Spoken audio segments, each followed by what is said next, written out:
ఏ పత్రిక ఎందుకు రాయబడిందో మనకు అర్థం కాకపోవడానికి కారణం ఏంటంటే అపోస్తుల కార్యంలో నేపథ్యం ఏం జరిగిందో మనకి తెలియక. అంటే ఎందుకు అపోస్తుల కార్యంలో ఏం జరిగింది కొంచెం జాగ్రత్తగా చెప్తాను వినండి. సువార్తలు ఎన్ని? నీ వంద ఒకటే. సువార్త ఒకటే. సువార్త కోసం చెప్పినవి చెప్పండి 4 పుస్తకాలు. ఈ 4 పుస్తకాల్లో అన్నిటికీ చివరి కంటెంట్ ఏంటంటే, ఆ 4 పుస్తకాల్లో చివరి సారాంశము ప్రభు అయిన యేసుక్రీస్తు వారు మరణించి తిరిగి లేచి వెళుతూ వెళుతూ అపోస్తులు 12 మందికి ఒక మాట చెప్పాడు. ఏమని చెప్పాడు, ఏమన్నాడో మనకు తెలుసు. సువార్త ప్రకటించండి, సర్వలోకానికి వెళ్ళి సర్వ సృష్టికి సువార్త ప్రకటించండి, గమ్మత్తు జాతి అండి. ఆ ప్రకటించేటప్పుడు మీరు ఏం చేస్తారంటే, నేను చెప్పే టైం లేని వరకు మీరు ఎక్కడికి వెళ్ళరు. మేము ఎందుకు వెళ్ళకూడదంటే ఆయన చెప్పాడు, మీ మీదకి ఒక వాగ్దానాన్ని పంపిస్తాను, ఆ వాగ్దానం వచ్చేంత వరకు మీరు ఎక్కడికి వెళ్ళడానికి వీలు. ఏంటి ఆ వాగ్దానం అంటే మీకు తెలుసు, పరిశుద్ధాత్మ. అంటే పరిశుద్ధాత్ముడు వస్తే కానీ ఈ 12 మంది ఎక్కడికి వెళ్ళి ఏం చెప్పకూడదు అన్నమాట, సువార్త చెప్పకూడదు.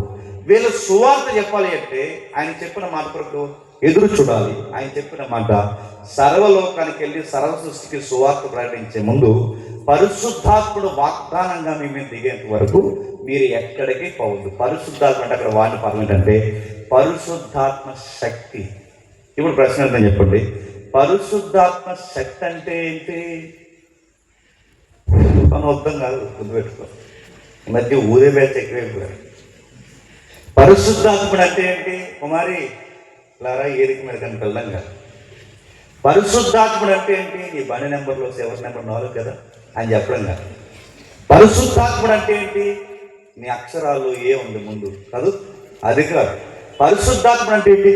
పేకాట జ్యోతిష్య చెప్పడం కాదు. పరిశుద్ధాత్మ అంటే శక్తి. ఏంటది? శక్తి. శక్తి పొందుకోవడం.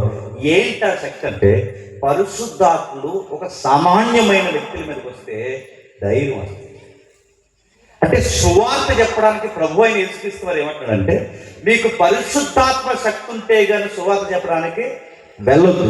సువార్త చెప్పాలంటే ధైర్యం ఉండాలి. ధైర్యం ఉండాలంటే పరిశుద్ధాత్మ శక్తి ఉండాలి. పరిశుద్ధాత్మ శక్తి వస్తే కానీ ఎవడు ప్రభు అయిన యేసుక్రీస్తు వారి గురించి ధైర్యంగా చెప్పలేడు. మరి చాలా మంది చెప్తున్నారంటే ఏం చెప్తున్నారు? సోది చెప్తున్నారు. వాక్యం చెప్తున్నారా? ఉన్నది చెప్తున్నారా? పరిశుద్ధాత్మ దేవుడి చేత శక్తి పొందుకున్న వారు ఆ ఆత్మ దేవుడి పేరు మీద వ్యాపారం చేయట్లేదు. మీ సైడ్ ఎక్కువ నేను అడుగుతున్నాను, చేయట్లేదు. అట్టిపళ్ళు అమ్మేస్తారు, యాపిల్ అమ్మేస్తారు అడుగుతున్నాను. ఇది సువార్త. అట్టిపళ్ళు తింటే పిల్లలు పడుతున్నారు. అట్టిపళ్ళు తింటే పిల్లలు పడరు, ఫ్రీ మోషన్ అవుతుంది అంతే. అట్టిపళ్ళు తిన్నాడుతాను, ఎందుకు అవుతుంది అడుగుతాను, ఎందుకు పిల్లలు పడతారు? అది పరిశుద్ధాత్మ అంటే అట్టిపళ్ళు వ్యాపారం పెట్టుకోవడము. ఆ హైదరాబాద్లో ఉన్నాడు ఆయన యాపిల్ తినంటున్నాడు. యాపిల్ తింటే పిల్లలు ఎందుకు పడతారు? ఆ యాపిల్ ఐరన్ ఉంటుంది తెలుసు తప్ప యాపిల్ తింటే అని అడుగుతాను, పిల్లలు పడతారని ఒక మెటీరియల్ ఏమైనా ఉందా? అడుగుతాను. అందరూ ఎవరు అడుగుతాను? బైబుల్లో ఉన్నది ఉన్నట్టు చెబితే సమాజానికి మనకి పడదు. ఆ పడకపోయేసరికి సమాజం ఏం చేస్తుందంటే మన మీద పగబడతారు. ఆ పగబెట్టిన సమాజం మన ఇల్లునైనా పాడు చేస్తుంది, మన బంధువులనైనా పాడు చేస్తారు, మన ప్రియులనైనా ఏదో ఒక నాశనం చేస్తారు, లేదా నన్నే ఎదురు చేస్తారు. ఆ సువార్త చెప్పాలి అంటే నడుపుతున్న ధైర్యం ఉండాలి. ఈ మధ్యకాలంలో మీరు చూస్తున్నారు లేదో, యేసు ప్రభువుని నమ్ముకున్నందుకు కొన్ని రాయితీలు గవర్నమెంట్నే ఉన్నట్టాయి. మరి మీకు అర్థమవుతున్నాయా? కొన్ని ఏరియాలో కొన్ని ఇలాకాల్లో సువార్త చెప్పాలి అంటే అక్కడ సువార్త ప్రభు అయిన యేసుక్రీస్తు వారు చెప్పాలంటే వార్నింగ్ సంకేతాలు ఏంటో తెలుసా? రేషన్ కార్డులు ఇవ్వము, ఆధార్ కార్డులు మార్చేస్తాం, ఇండియన్ సిటిజన్షిప్ లో 2nd గ్రేడ్ ఇస్తాం, ఇలాంటి మాటలన్నీ మాట్లాడుతున్నప్పుడు ఎవరా ధైర్యంగా వాక్యం చెప్పగలిగేదంటే పరిశుద్ధాత్మ శక్తి ఉన్నవాడు మాత్రమే చెప్పగలడు. నేను అడుగుతున్నాను, నా ఉద్యోగం మీద కొట్టినా, నా ఆరోగ్యం మీద కొట్టినా, నా పరిస్థితుల మీద కొట్టినా, నా రాకపోకల మీద కొట్టినా, నా సాక్ష్యం మీద కొట్టినా, నా జీవితాన్నే కొట్టినా, నేను ఎరిగిన దేవుడిని ఎరగనని నేను అనను.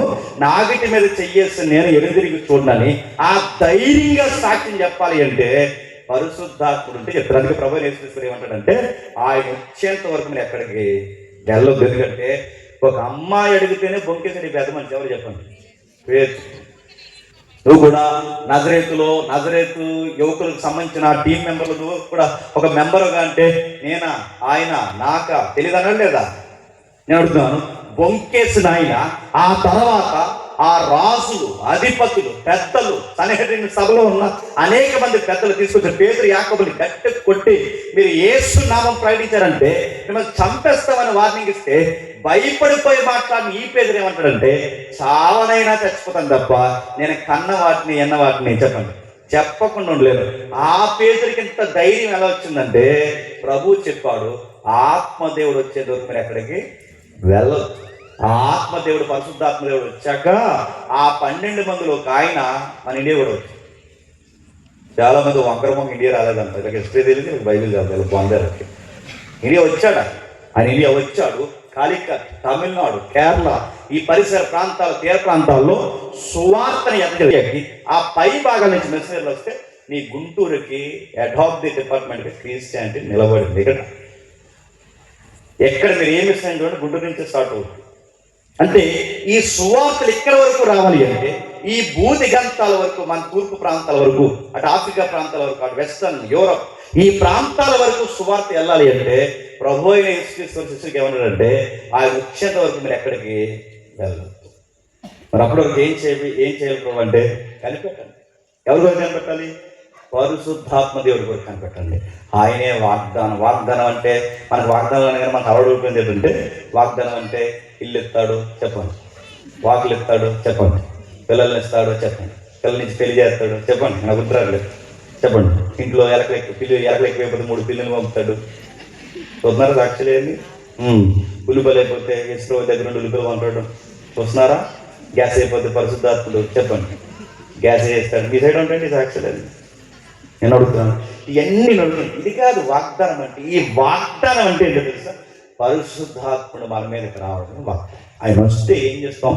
పరిశుద్ధాత్మను ఎందుకు పొందుకోవాలి అంటే శక్తి కలిగిన వాక్యాన్ని చెప్పాలి, ధైర్యముగా యేసు నామాన్ని ప్రకటించాలి.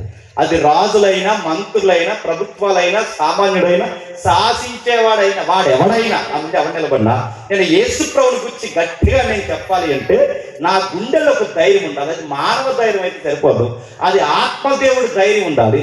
ఆ ధైర్యం ఎవరికి వస్తుంటే పరిశుద్ధాత్మకి వస్తుంది. ఆయన ఉంటే ధైర్యంగా చెప్తారు. అపోస్తులు చెప్పడం ప్రారంభించడానికి ముందు మేడగది మీద కనిపెడుతున్నారు. ఎంతమంది? 120 మంది. తెలుసు కదా, 4 సువార్త కోసం చెప్పిన 4 పుస్తకాల తర్వాత మేఘాల మీద వెళ్ళిపోతే ఒక మాట చెప్తారు, ఎలా వెళ్తున్నానో మళ్ళీ అలాగే వస్తాను, వచ్చేంత వరకు కనిపెట్టండి, ఈ వార్త సర్వలోకానికి చెప్పండి. ఆ వెళుతున్నప్పుడు ఆయన అన్నాడు, నేను చెప్పేంత వరకు ఎక్కడ కలవద్దు, ఆయన వచ్చేంత వరకు మీరు ఎక్కడ కదలొద్దు. వెళ్ళారు, మేడగది మీద ఎడతెగక ప్రార్థన చేస్తున్నారు. దేనికోసం? చెప్పండి, ఎడతెగక ప్రార్థన దేనికి? చెప్పండి చెప్పండి చెప్పండి. అప్పులే అయిపోయి బ్రోగానా కాదు, చెప్పండి దేనికి చెప్పండి? పరిశుద్ధాత్మ అంటే ఎడతెగన గొలుసు ప్రార్థన అంటారో, ఏ ప్రార్థన అంటారో, ఇంకే సుదీర్ఘ ప్రార్థన అంటారో, లేదా 40 రోజులు ఏ ప్రార్థన అయినా సువార్త మేము చెప్పడానికి, ఈ లోకానికి నీ నామాన్ని ప్రకటించడానికి నాకు శక్తి కలిగిన ఆత్మ కావాలి. ఆ ఆత్మను పంపుము దేవా అని సుమారు 120 మంది కొన్ని దినాలు ప్రార్థన చేస్తున్నారు. ఆ దినాలు ప్రార్థన చేస్తున్నప్పుడు సరిగ్గా యెరూషలేము ప్రాంతానికి ఒక నేషనల్ ఫెస్టివల్ వచ్చింది. మీకు అర్థమైనా అర్థం అవ్వకపోయినా కొంచెం చెప్పి అర్థమైనట్టే చూడండి, బండి ముందుకెళ్ళేదాన్ని అర్థం. ఓకేనా? రైట్. నేషనల్ ఫెస్టివల్ అంటే జాతీయ పండుగలు ఉంటాయి ఇస్రాయేల్. ఈ జాతీయ పండుగలు సుమారు 7 అధికారికంగా, అనఫిషియల్గా 2-3 ఉన్నాయి. ఈ అధికారికంగా ఉన్న ఈ పండుగల్లో ఒక పండుగ పెంతెకొస్తు పండుగ. ఏ పండుగ? పెంతెకొస్తు పండుగ. ఈ పెంతెకొస్తు పండుగ ఆచరించడానికి సుమారు ఇశ్రాయేలీలు ఆయా దేశాల నుంచి వచ్చారు.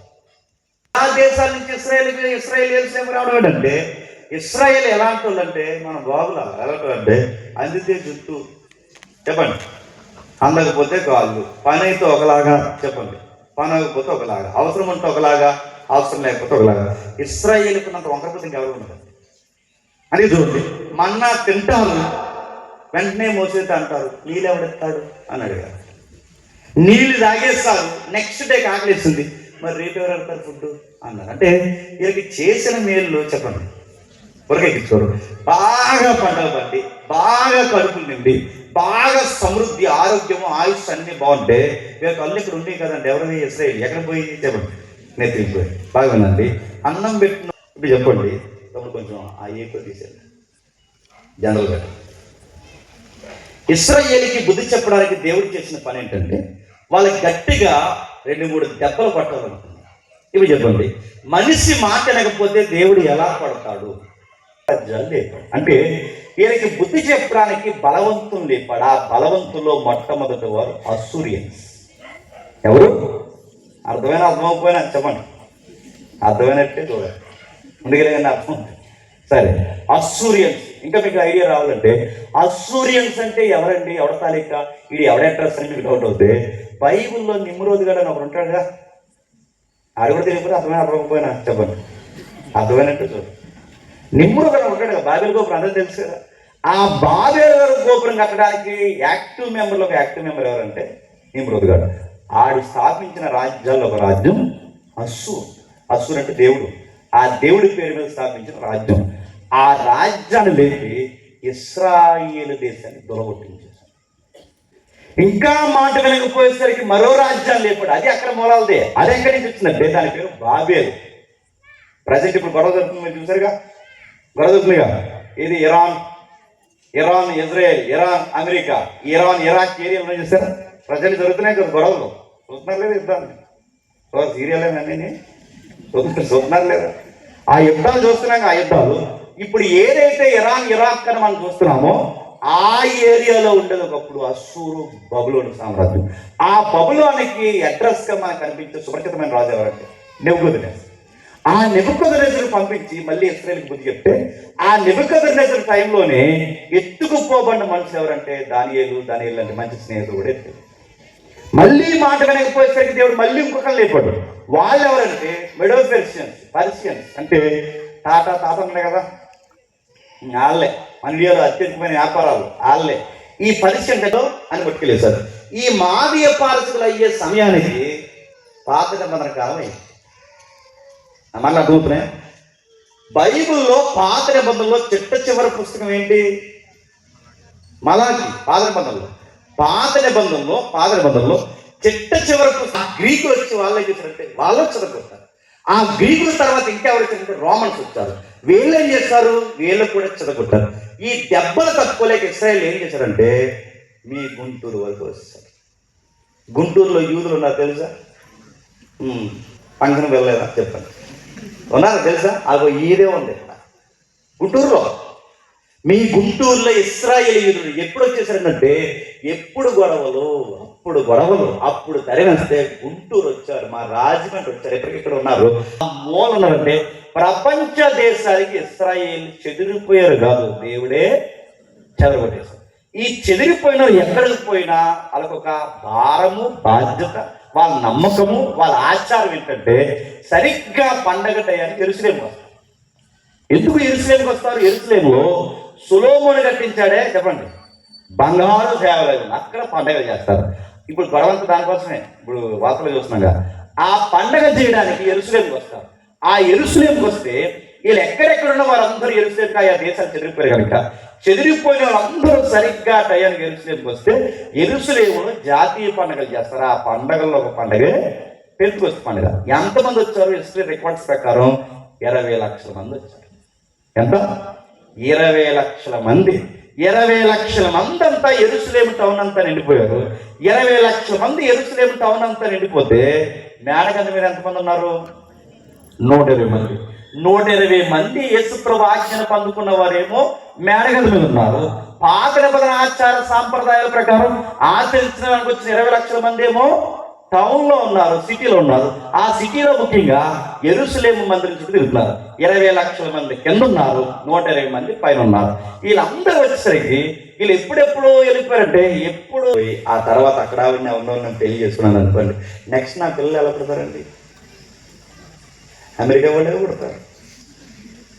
తర్వాత నా పిల్లడికి పూర్తాడు అమెరికా వాళ్ళు పుడతారా?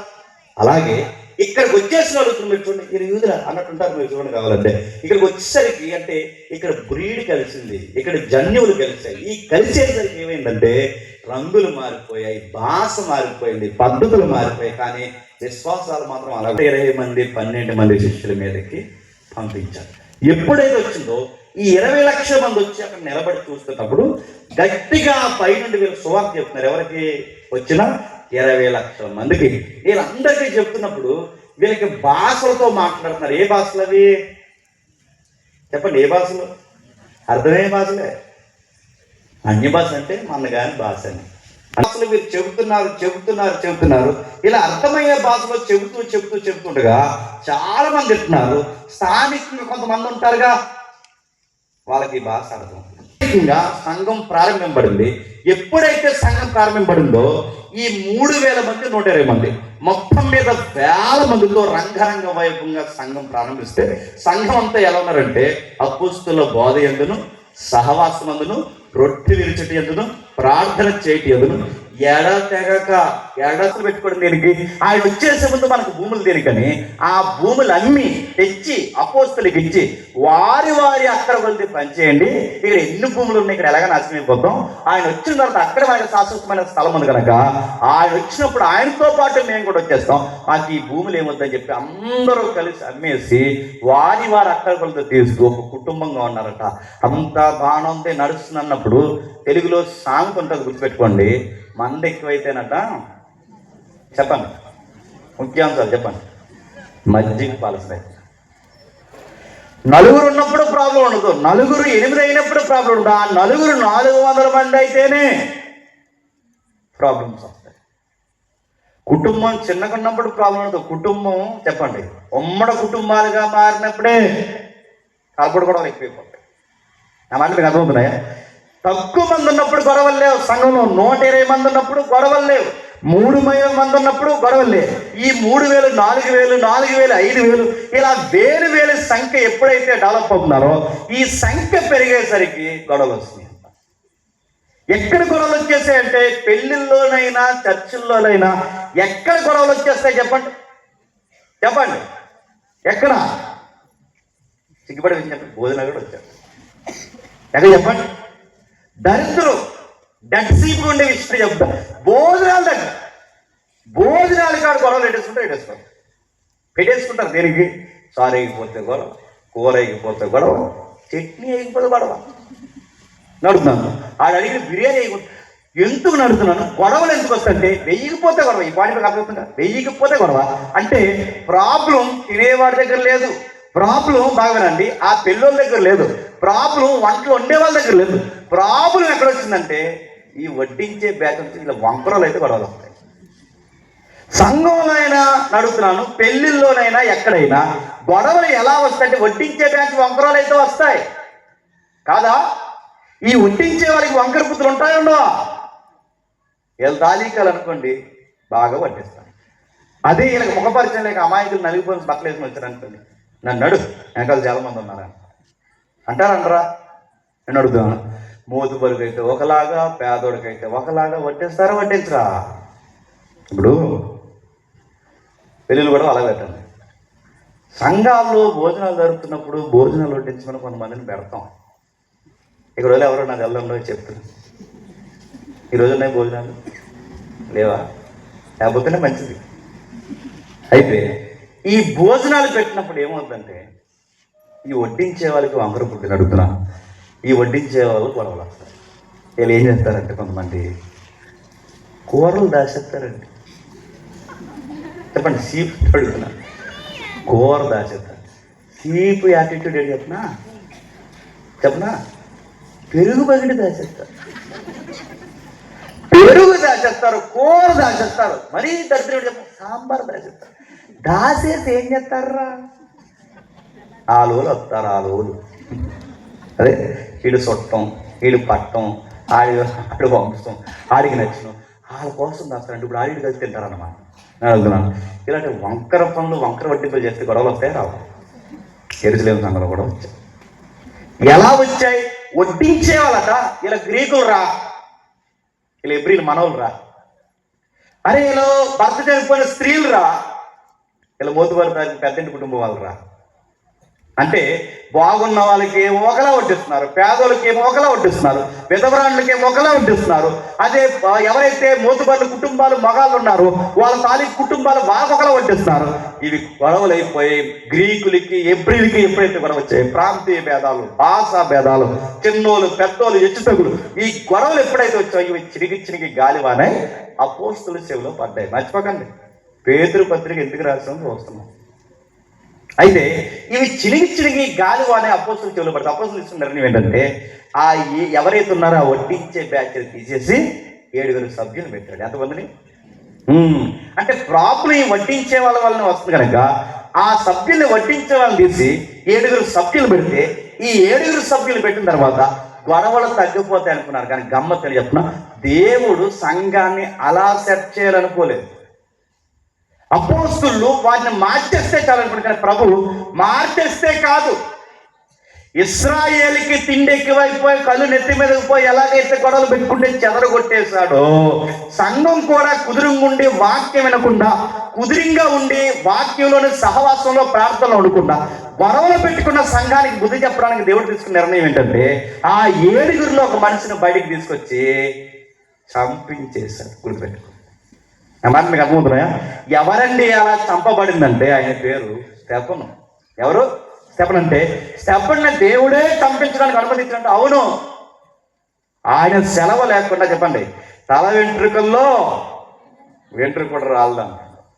ఆయన పర్మిషన్ లేకుండా ఏగ కూడా వాళ్ళదన్నాడు. నేను మళ్ళీ అడుగుతున్నాను, దానియేలుని సింహాల బోన్లో నుంచి కాపాడిన దేవుడు, దానియేలు స్నేహితుని అగ్ని గంధకాల నుంచి కాపాడిన దేవుడు, ఫరో రథాల మీద పడిపోతున్నప్పుడు ఇశ్రాయేల్ని కాపాడిన దేవుడు, ఎర్ర సముద్రంలో మునిగిపోకుండా పాయలు చేసి ఇశ్రాయేల్ నడిపించిన దేవుడు, అది స్టెఫను రాళ్ళ చేత కొట్టబడుతున్నప్పుడు స్టెఫను దేవుడు ఎందుకు కాపాడలేదంటే దేవుడు స్టెఫను చనిపోవాలని కోరుకున్నాడు.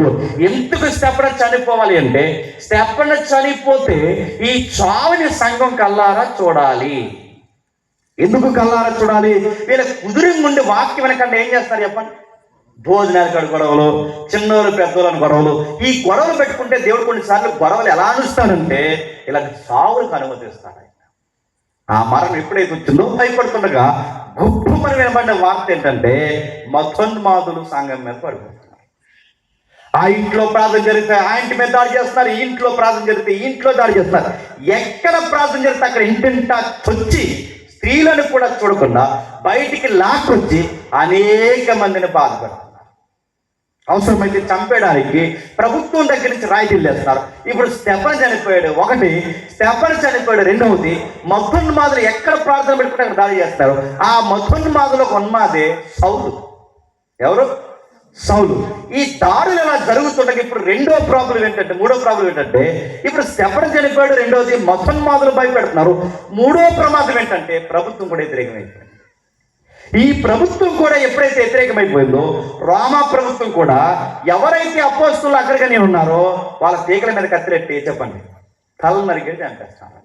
అంటే మీకు అర్థమవుతుందో లేదో, సంఘానికి అన్ని మూల నుంచి, అంటే అంతర్గతంగాను బయట నుండి లోపల నుండి ప్రభుత్వం నుండి అన్ని విధాలుగా సంఘం మీద దాడి జరిగేసరికి సంఘానికి ఏం జరిగిందో తెలుసా?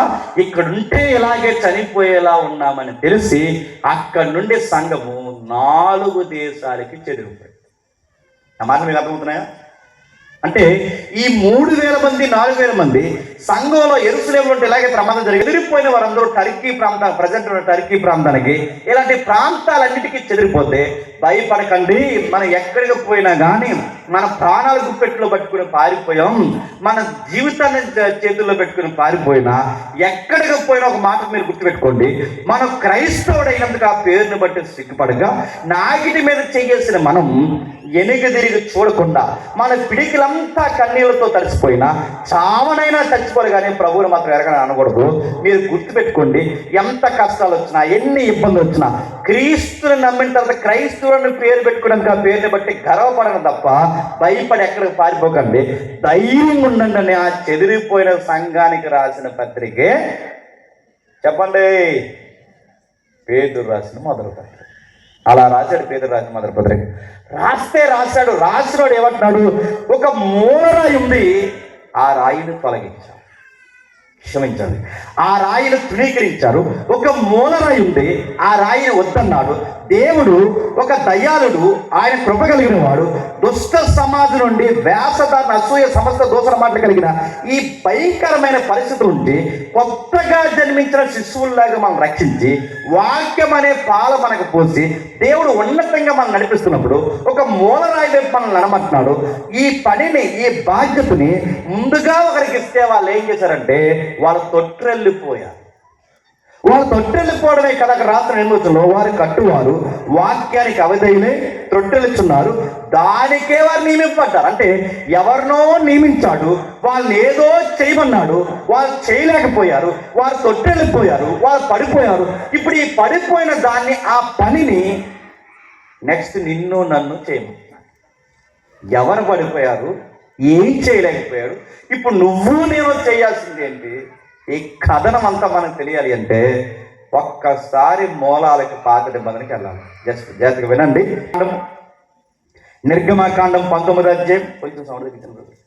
నిర్గమాకాండం 19వ అధ్యాయం 5-6 వచనాలు. కాగా మీరు నా మాట శ్రద్ధగా విని నా నిబంధన అనుసరించి నడిచిన ఎడల సమస్త జనులలో నాకు స్వకీయ సంపాద్యమగుదురు. సమస్త భూమియు నాదే కదా. మీరు యాచక రూపకమైన రాజ్యముగాను పరిశుద్ధమైన జనముగాను ఉందురని చెప్పుము. నీవు ఇశ్రాయేలుతో పలకవలసిన మాటలు ఇవే అని చెప్పగా ఏం జరుగుతుంది? కొంచెం జాగ్రత్తగా వినండి. ఆ పాపను తీసుకెళ్ళిపోని చెప్పండి. మీరు నా వైపు చూడండి. ఒక్కో స్పీకర్కి ఒక జబ్బు ఉంటుంది. నా గుండె చెప్పేలాంటి సౌండ్ ఉంటుంది చెప్పలేదు. ఈవెన్ మా పాప అయినా ఇప్పుడు నేను ఎత్తుకొని ఆ పిల్లని తీసుకెళ్ళని చెప్తాను. కొంచెం జాగ్రత్తగా వినండి. కొంచెం ట్రిబుల్ తగ్గించి కొంచెం బ్యాలెన్స్ పెట్టున్నారు. ఇది కూడా 4 వచ్చింది.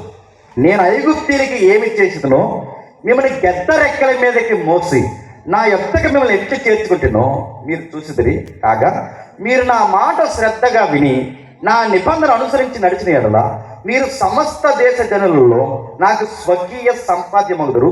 సమస్త భూమి నాదే కదా. మీరు నాకు యాచక రూపకమైన రాజ్యముగాను పరిశుద్ధమైన జనముగాను ఉందురని చెప్పాను. ఇప్పుడు చేస్తానండి. ఏమైనా అర్థమైందా? ఏం అర్థం లేదని అర్థమైంది. ఏదో రాస్తున్నాడు. ఏం రాస్తున్నాడు? ఈ 19వ అధ్యాయం 6 వచనం చదువుతుంటే మీరు నాకు యాచక రూపకమైన రాజ్యముగాను పరిశుద్ధ చెప్పండి జనముగా. ఇందాక ఈ మాట ఎక్కడో చదివాం. చెప్పండి చెప్పండి చెప్పండి. పేతురు రాసిన మొదటి పత్రిక 2వ అధ్యాయం 9వ వచనం. అంటే పేతురు రాసిన మొదటి పత్రిక 2వ అధ్యాయం 9వ వచనం మాట ఎక్కడదన్నమాట? నిర్గమాకాండం 19వ అధ్యాయం 6వ వచనంలో అన్నమాట అన్నమాట. అంటే ఇప్పుడు ప్రశ్న, అంటే పేతురు గారు రాస్తున్న మాట పేతురు గారిది కాదు, కానీ పాత నిబంధనలో ముందే మోసే గారు రాసింది. మోసే గారు రాసింది మోసేది కాదు, కానీ పరిశుద్ధాత్ముడు రాయించింది. ఇప్పుడు మీకు అర్థమైతే ఎందుకు ఈ మాట పాత నిబంధన మాట భయపడిపోయి పారిపోయిన సంఘానికి ఎందుకు రాస్తున్నాడు? ఏదో ఉందగా, ఏదో కథలు ఉంది అంటే ఏదో రాస్తున్నాడు. ఆ భయపడిపోయి ప్రాణాలు గుప్పెట్లో పెట్టుకుని పారిపోయినా వీళ్ళకి ఎందుకు రాస్తాడంటే అక్కడ రాస్తున్నాడు. చూడండి, మీరు ఒక చరిత్ర జ్ఞాపకం చేసుకోండి. ఏంటి ఆ చరిత్ర జ్ఞాపకం? మీరు భయపడి ఎంతకాలం పరిగెడతారు? కాపాడే దేవుడు పునకక నిద్రపోక ఎవరైతే మెలుగు కలిగి నిరంతరం నిన్న నేడు ఏకరీతిగా ఉన్నాడో ఆ దేవుడు మనకున్న దేవుడు ఒక ఆయన ఉన్నాడు.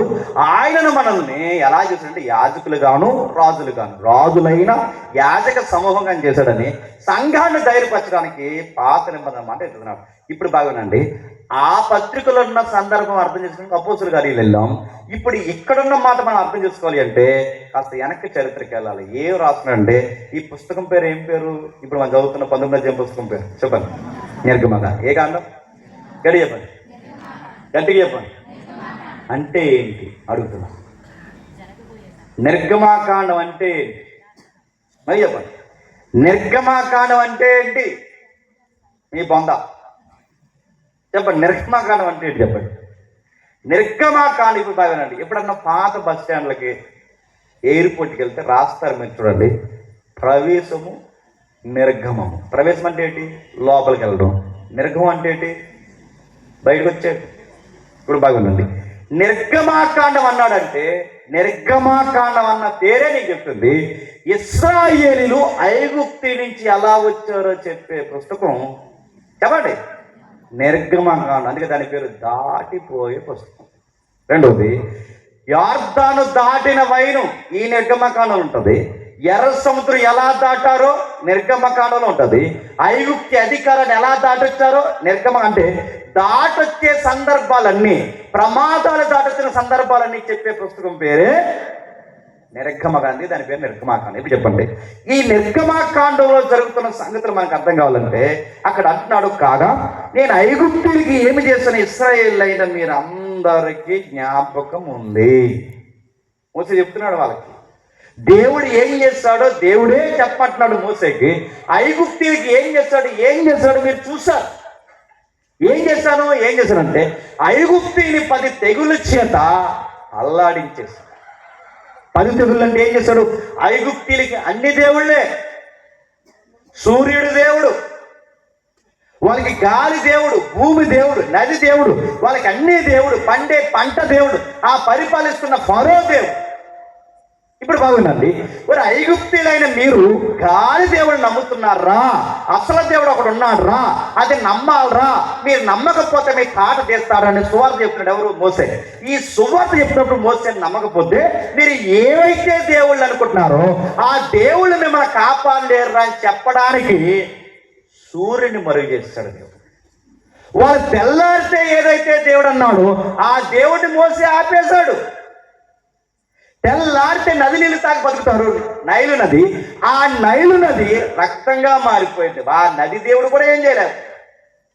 సూర్యదేవుడు వాళ్ళని కాపాడలేకపోతున్నాడు, నది దేవుడు వాళ్ళని కాపాడలేకపోతున్నాడు, భూదేవత వాళ్ళని కాపాడలేకపోతున్నాడు, గాలి దేవుడు కాపాడలేకపోతున్నాడు, వర్షం దేవుడు అన్ని దేవుళ్ళే.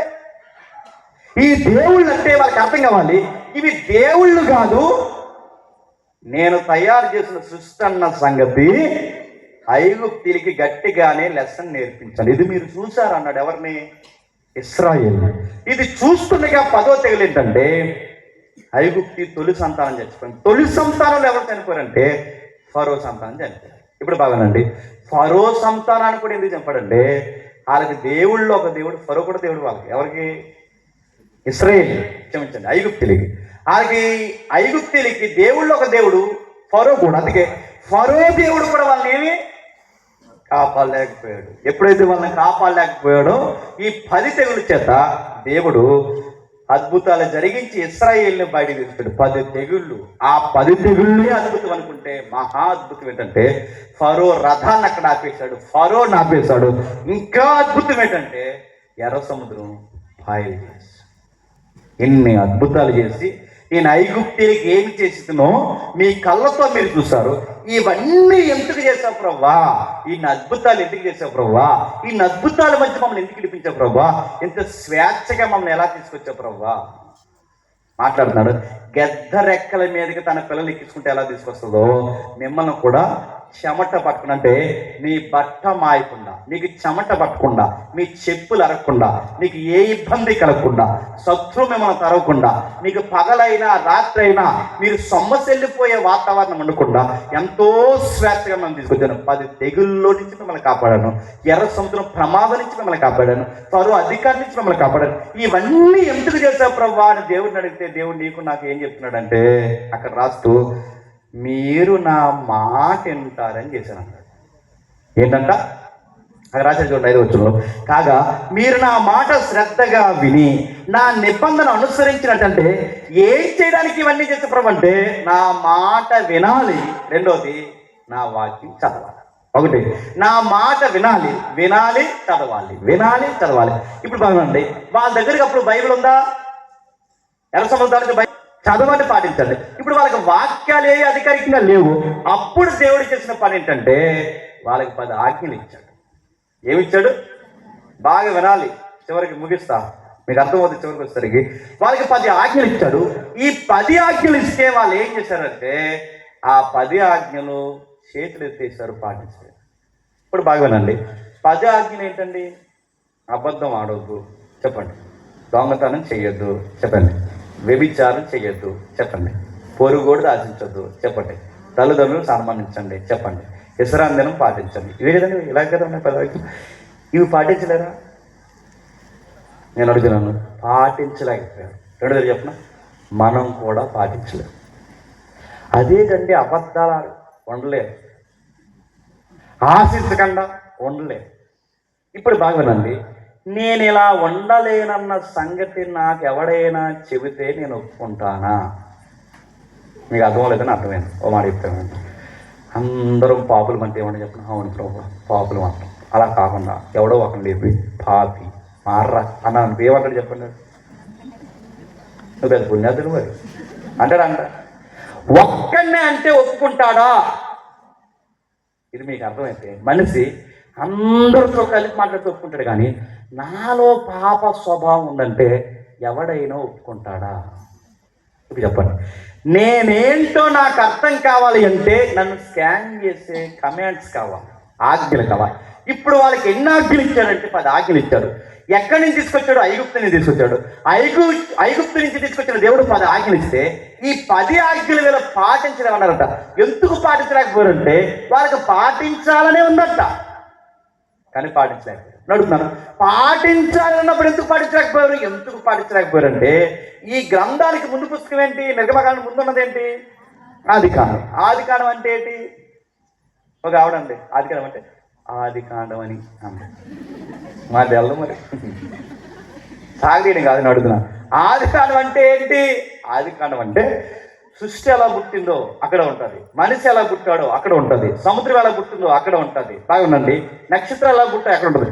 ప్రతి దాని ప్రారంభం చెప్పే పుస్తకం పేరు ఆది. కాబట్టి దాని పేరు ఏమేమి చెప్పండి? ఆదికాండం. ఆదికాండంలో ఇద్దరు పుట్టారు, ఎవరు చెప్పండి? ఆదామావులు. అంటే మీకు ఎందుకు మాట చెప్తున్నానంటే పాటించాలనే ఉంటుంది, కానీ పాటించాలి. ఎందుకు పాటించలేవంటే వాళ్ళిద్దరూ ఎవరైతే పుట్టారో ఆ పుట్టిన వారిద్దరూ దేవుడిని ఎక్కిరించి పనిచేశారు. ఏం చేస్తారు ఎక్కిరించి పని అంటే? ఏదైతే తినొద్దన్నాడో అది తిన్నారు, ఏదైతే చేయొద్దన్నాడో అది చేశారు. అంతకాలం బ్రతకాల్సిన ఆదాము అంతకాలానికి దిగిపోయాడు. కష్టపడాల్సిన అవసరం లేకుండా, కొడుకు కోసం కష్టపడాల్సిన అవసరం లేని ఆదాము ఇప్పుడు మెతుకుల కొరకు గడ్డి మట్టి తినే రోజులు తెచ్చేసుకున్నాడు. అనంతకాలం బ్రతకాల్సిన అవ్వమ్మ పురుటి నొప్పులు లాంటి బాధలు తెచ్చేసుకుంది.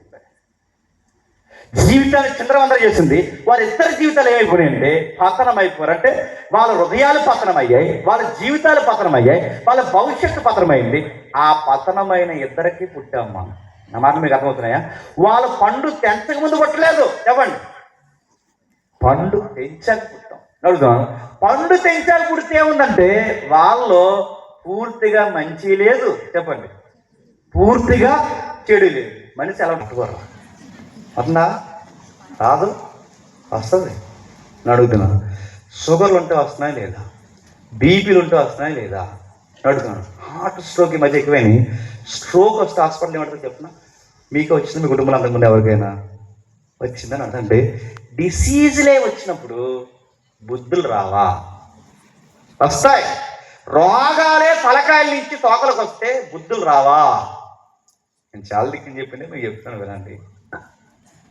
ఒకప్పుడు పెళ్లి చేస్తే అటు 7 తరాలు ఇటు 7 తరాలు చేసేవారు. ఎందుకు? 7 ఏళ్ళు కలిపి 14 లక్షల తరం కాదు. ఎందుకు చూసేవారు? అటు 7 తరాలు ఇటు 7 తరాలు ఎందుకు చూస్తారంటే పెళ్లి కొడుకు ఎలా అంటాడో రేపు పొద్దున ఈడు పిల్లను సుఖపడతాడా లేదా రాజు రంపాన్ని నెట్టేస్తాడో తెలియాలంటే ఈ వెనకాల 7 తరాలు అందరూ కుదిరింగానే కాపురాలు చేసి మంచిగానే సంపాదించే మగాళ్ళే ఉన్నారా, వంకరదలు ఎవరైనా ఉన్నారని చూసి వాళ్ళ బుద్ధులు కానీ ఈ పెళ్లి కొడుకు వస్తే వీడి పిల్లను బాధ పెడేస్తాడని చెప్పి 7 తరాలు చెక్ చేసేవారు. ఇటు 7 తరాలు చెక్ చేసేవారు. ఏమని? ఈ వంకర గయ్యాలి గంప బుద్ధి ఎవరికైనా ఉంటే వాళ్ళ అమ్మమ్మలు తాతమ్మలు నాన్నమ్మలు ఉంటారు కదండి, ఆ గయ్యాలి గంప బుద్ధి కనుక ఆడోళ్ళకి ఎవరికైనా ఉంటే ఆ ఆడోళ్ళ బుద్ధి కనుక ఈ పెళ్లి కూతురికి వస్తే ఈ పిల్ల సేమ సిటిక్కుమంటే కాపురాన్ని రోడ్డెక్కించేస్తుందని చెప్పి గయ్యాలి గంపలు ఉన్నారని చూసి చెక్ చేసి ఏం చేసేవారు చెప్పండి? అటు 7 తరాలు ఇటు 7 తరాలు చూసి అప్పుడు సంబంధం వచ్చేసారు. ఇప్పుడు ఇన్స్టాగ్రామ్లో పరిచయం అయ్యారట, ఫేస్బుక్లో మాట్లాడుకున్నారట, వాట్సాప్ వీడియో కాల్లో చూసుకున్నారంట. ఎవరు ఒప్పుకున్నా ఒప్పుకోకపోయినా పెళ్లి చేసుకున్నారట. 3 వారాలు తిరిగేసరికి ఆటో ఎక్కి కోర్టుకు వెళ్ళిపోయారట. ఏ గొడవలు అయిపోతున్నాయంట. నడు ఎందుకు అయిపోతాయి చెప్పిన, ఈ పిల్ల అంటది ఎందుకే అన్ని ఇష్టపడి చేసుకున్నా కదంట. ఆ పిల్ల ఏమంటదంటే ఆడు ఇలా ఆటోడని ఇప్పుడు వరకు చెప్పండి. మరి ఆయన ఎక్కడ చూసావంటే ఇన్స్టాలో, ఆయన ఎక్కడ చూసావంటే ఫేస్బుక్లో. మీరు బాగా వినండి, పెద్దోళ్ళు వెనక బ్యాక్గ్రౌండ్ ఎందుకు చూస్తారంటే ఆడు ఎలాంటి వాడు తెలియాలంటే బ్యాక్ ఎక్స్ చూస్తారు. నువ్వేం చూసావు? ఇన్స్టాగ్రామ్ చూసావు. అందుకే ఆడ తీరా వచ్చే ఇప్పుడు అర్థం ఎప్పుడైనా ఆటో ఎక్కి ఎక్కడికి వెళ్ళిపోతాం, కోర్టుకి వెళ్ళిపోతుంది. మళ్ళీ అర్థమవుతుందా? అందుకంటే పెద్దోళ్ళు బుద్ధులు వస్తాయి. మీరు గయ్యలు గంపలు అనుకోండి, మీ కూతుర్లు చెప్పండి గయ్యలు గంపలు. నువ్వు తాగు తందనాలు కూడా అనుకోండి, నీ కొడుకు ఏం చేస్తాడు? ద్రాక్షరసం తాగడు. ఏం చేస్తాడు చెప్పండి? ఆడు మధ్య నవ్వుతూ కూడా ఏదో రాదు. మనం ఏం చేస్తామో మన పిల్లలు చేస్తారు. ఖచ్చితంగా ఎక్కడో దిక్కున బుద్ధులు టచ్ అవుతాయి. ఇప్పుడు బాగానండి, ఈ బుద్ధుల్లోంచి పుట్టిన జనాంగమే ఇశ్రాయేలు. మనం అందరం గుర్తుపెట్టుకో. అదేంటంటే ఉంటాయి. మీరు చెప్తున్నాను వినండి. ఎగ్జామ్స్ టైం కదండి ఇప్పుడు. చిన్న పిల్లలకి మన పిల్లలు చదివించి బాగా చదివిస్తున్నాం అనుకోండి, నెల చిన్న పిల్లలు ఆడు మార్కులు తక్కువ అనుకోండి, ఫెయిల్ అయ్యాడు అనుకోండి, ఆయన అడగండి ఎరా ఎందుకు ఫెయిల్ అవ్వు, ఇంక నెలకు 10,000 కడుతున్నాయి అసలు ఫెయిల్ అయిపోయాను అడిగా అనుకోండి. ఆడేవాడు చెప్పిన నేనే కాదు ఆడు ఫెయిల్ అయిపోయాడు. వీరికి బుద్ధి ఎక్కడదండి అడుగుతా. ఆదాం అలాగే చెప్పాడు. ఏం ఆదాం అంటే ఆదాయం అన్నాడు, నేనే కాదు చెప్పండి. ఆవిడ ఉంది అన్నాడు. ఆవిడ అడిగితే ఏమంది చెప్పండి, అదా బాగుందన్న. అంటే మీకు ఏమవుతుంది? ఒకరి మీద ఒకరి గెంటుకునే స్వభావం ఇప్పటికీ పిల్లల్లో కనబడుతుందా లేదా? మీరు కావాలి ఇక్కడ ఆడుకుని ఆ ఇంటికి లేదు తెచ్చారండి. వీళ్ళకి బుద్ధి ఎలా వచ్చిందండి? స్కూల్కి వెళ్ళి పెన్సిల్ దొంగతనం చేస్తారు, స్కూల్కి వెళ్ళి రబ్బర్ దొంగతనం చేస్తారు. ఎక్కడ తెలియదు. ఈ దొంగతనం ఏమైనా ఏ తరగతిలో చెప్తారా? చెప్పరు. వాళ్ళకి ఆ బుద్ధులు ఎలా వచ్చాయి? మీరు అడిగింది ఇవ్వకపోతే రాచి రంపాన్ని అంటారు. ఈ అల్లరి ఎలా వచ్చింది? దాన్నే నేచర్ అంటారు, దాన్నే స్వభావం అంటారు, దాన్నే బైబిల్లో పాప స్వభావం అంటారు. ఉంటుంది. ఇంకా మీకు బాగా ఇప్పుడు నాకు 2 పిల్లలు, మా చిన్నపిల్లలు ఎత్తుకుని మా పెద్దలు ఊరుకోరు. అరే ఎదురెక్కాయలు అక్క చేయలేదు. అలాంటిది మీరు పొరుగోలు పిల్లల్ని ఎత్తుకొని మీ పిల్లల ముందు ఆ దిప్పి వరకు లాగితే ఒట్టు. నేను అవుతాను. అప్పటికే వీళ్ళకి అసూయ ఉందంటే ఇది పెద్ద దిగితే అసూయ. ఆ వయసుకి మనకు ముద్దు వస్తుంది, కానీ అప్పటికే ఈ స్వార్థము అసూయలు వాళ్ళు కనబడుతున్నాయా లేదా? చిన్నలు కనుక ముద్దు వస్తుంది, అదే పెద్దోళ్ళు అయ్యాక స్వార్థం అసూయ అంటూ ఉంటాం. ఇవన్నీ సహజంగా ఉన్నాయంటే ఉన్నాయి. ఆ పతనం అయిపోయి నుంచి వచ్చి కనుక పూర్తిగా మంచోళం కాదు, చెడ్డోళం కాదు. ఇప్పుడు మనం ఏంటో తెలియాలని దేవుడు ఏం చేశాడంటే ఐగుప్తు నుంచి ఇశ్రాయేలుని విడిపించి ఈ ఇశ్రాయేలు ద్వారా దేవుడు ప్రపంచాన్ని ఆస్వాదించాలనుకుంటాడు. ప్రపంచాన్ని ఆస్వాదించాలంటే ముందు వీళ్ళని సెట్ చేయాలి. ఎవరిని? ఇశ్రాయేలు. వీళ్ళని సెట్ చేయాలి అంటే వీళ్ళకి 10 ఆజ్ఞలు ఉండాలి. 10 ఆజ్ఞలు ఉంటే వీళ్ళకి అర్థం కావాలేమని, అరే మా బుద్ధులు బాగాలేదురా అని. ఈ ఆజ్ఞలు పాటిస్తే దేవుడు ఏమన్నాడంటే సమస్త దేశాలు నావే కదా, ఈ సమస్త దేశాలు నేను ఆశీర్వదిస్తాను. ఆ సమస్త దేశాలు ముందు స్వకీయం ఎవరవుతారంటే చెప్పండి, మీరు అవుతారు. ఎవరు? ఇశ్రాయేలు. మిమ్మల్ని ముందు నేను సొంతం చేసుకుని మీ ద్వారా మిగిలిన దేశాలన్నింటినీ నా దగ్గర తెచ్చుకుంటాను. మిగిలిన దేశాలు నా కాలం తర్వాత ఎలాగో దూరం అయిపోయాయి కనుక మళ్ళీ వీళ్ళని ఆశీర్వాదకరంగా మార్చడానికి మిమ్మల్ని ఒక జాతిగా నేను ఎంపిక చేస్తానంటే వీళ్ళకి 10 ఆజ్ఞలు ఇచ్చిన తర్వాత వీళ్ళకి అర్థం ఏంటంటే పాటించలేమని అర్థం. అదేంటండి? అబద్ధం ఆడొద్దన్నది కూడా పాటించలేరంటే పాటించలేరు. మీకు ఉదాహరణ చెప్తాను వినండి. ఇప్పుడు ఇప్పటికీ చాలామంది చాలా ధైర్యంగా చిన్న విషయాలు కూడా అబద్ధాలు ఆడతారు కదా. చెప్పండి, చిన్న విషయాలు ఏం చెప్పిన 5 మినిట్స్లో వస్తాడు, 5 hours అయినా రాడు. ఇప్పుడు దానికే అబద్ధం. అన్ని అబద్ధాలు, చిన్న విషయాలకు అబద్ధాలు ఆడవా? మీకు విషయం చెప్తాను. నీకు నాకు అబద్ధం అంటే ఏదో కనబడుతుంది, కానీ లోకానికి అబద్ధాలు అంటే పెద్ద సీరియస్ మ్యాటరా? చెప్పండి. పెద్ద సీరియస్గా తీసుకోరు. మళ్ళీ దానికి సమర్థింపు తీర్పులు ఉంటాయి. సమర్థింపు తీర్పులు చెప్తాను. పెదరాయుడు తీర్పులు అప్పుడేవో అన్నాం కదా చిన్నప్పుడు. ఎప్పుడో పెదరాయుడు తీర్పులు కంటే పెదరాయుడు అడిగాడట, ఏమిరా దొంగతనం చేసావా అన్నాడట. అవునయ్య గారు అన్నాడు. ఎందుకు చేసావురా అన్నాడు పెదరాయుడు. ఆకలి వేసింది అయ్య గారు అన్నాడు. తప్పు నీరు కాదురా చెప్పండి, ఆకలిరా. ఆకలి కూడా కాదురా, ఆకలి పెట్టినా చెప్పండి, ఈ వదిలేయండిరా అన్నాడట. ఇది పెదరాయుడు తీర్పు. దేవుడి తీర్పు చెప్తున్నానండి. అబద్ధం అంటే మీకు అర్థం. దేవుడి తీర్పు చెప్పిన బైబుల్ ఏముందంటే నీటి కొరకు ఆకలి దప్పులతో అయినా ఉండు కానీ ఆకలి కోసం నీతి తప్పి అబద్ధాలు ఆడావో నీకు పెదరాయిడికి దెప్ప ఉప్మా అయిపోద్దని చెప్పింది, గుర్తుపెట్టుకో. ఇది బైబిల్ జడ్జిమెంట్. బయట జడ్జిమెంట్ ఏంటి? సందర్భానుసారంగా అబద్ధాలు ఆడినా పర్లేదు బయట, కానీ బైబిల్లో కమాండ్స్ లేదు. అబద్ధం ఆడొద్దంటే ఆడొద్దు, చూడొద్దంటే చూడొద్దు, తినొద్దంటే తినొద్దు, ఆశించొద్దంటే ఆశించొద్దు, వద్దన్నాడంటే వద్దంటే, ఇక దానికి ఎక్స్ప్లెనేషన్ లేదు. కానీ బైబిల్ బయట ఏమంటారంటే నువ్వు ఎంతుగా చేసినా కుదరదు, వ్యభిచారం వద్దన్నాడు, నువ్వేమంటావు? భర్త లేడు మరి ఏం చేస్తాం, పిల్లల్ని ఎలా పోషించగలను, అందుకే ఒళ్ళు అమ్ముకుని బతుకున్నాడు దేవుడు అంటాడు. అడుక్కు తిని బతుకు, కానీ ఒళ్ళు మాత్రం అమ్మొద్దు. అవసరమైతే నీటి కొరకు ఆకలి దప్పులతో చచ్చిపో, కానీ అక్రమ మార్గాలకు పోవద్దు. నువ్వు ఎదగడానికి అడ్డగోలు వ్యాపారాలు చేసి పొరుగుడిది ఆశించొద్దు. ఈ నెత్తి మీద 10, ఆ నెత్తి మీద 10, ఆ నెత్తి మీద 10 లాగేసి పోగేసి నేను బాగుపడిపోతానే ఇలాంటి సంపాదన జోలికి పోవద్దు. దేవుడి గట్టిగా చెప్పడలే.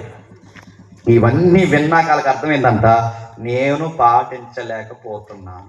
అంటే వీళ్ళు పాటించలేకపోతారంటే ఎందుకు పాటించలేకపోతారు ఇంకా మీకు బాగా అర్థం కాదండి. మనం ఏది చేయకూడదు అనుకుంటామో అదే చేస్తాం. నేను ముగిస్తున్నాను జాతకమేనండి. డాక్టర్ గారు అన్నారట, ఒకప్పుడు ఎంత తిన్నామో అంత పని చేసుకోను, కష్టానికి తగ్గ తిండి, తిండికి తగ్గ పని, తిండికి తగ్గ పని, పనికి తగ్గ తిండి ఉండేది. ఇప్పుడు పని తక్కువ, తిండి ఎక్కువ. దానికి బంపర్ ఆపరేట్ చెప్పిన ఇంత ట్యాంకులు వస్తాయి. ట్యాంకులు ఎన్నొద్దు ఏమవుతాయి, రోగాలు వస్తాయి. నేను చెప్తున్నా, ఏదో ఒక పని చేయాలి. బాడీతో ఉండే ప్రమాదం ఏంటంటే సైజు పెరిగామో రాసి పెట్టుకొని త్వరలో పోతాం. ఇలాగే టైం పాడు లేకుండా ఆ పూరీలు ఈ పూరీలు, పాచిపని పూరీలు, పానీపూరీలు, ఈ పూరీలు ఆ పూరీలు అన్నీ తింటే మొత్తం మీద ఆయనకు షుగర్ వచ్చింది. హాస్పిటల్కి వెళ్ళారు.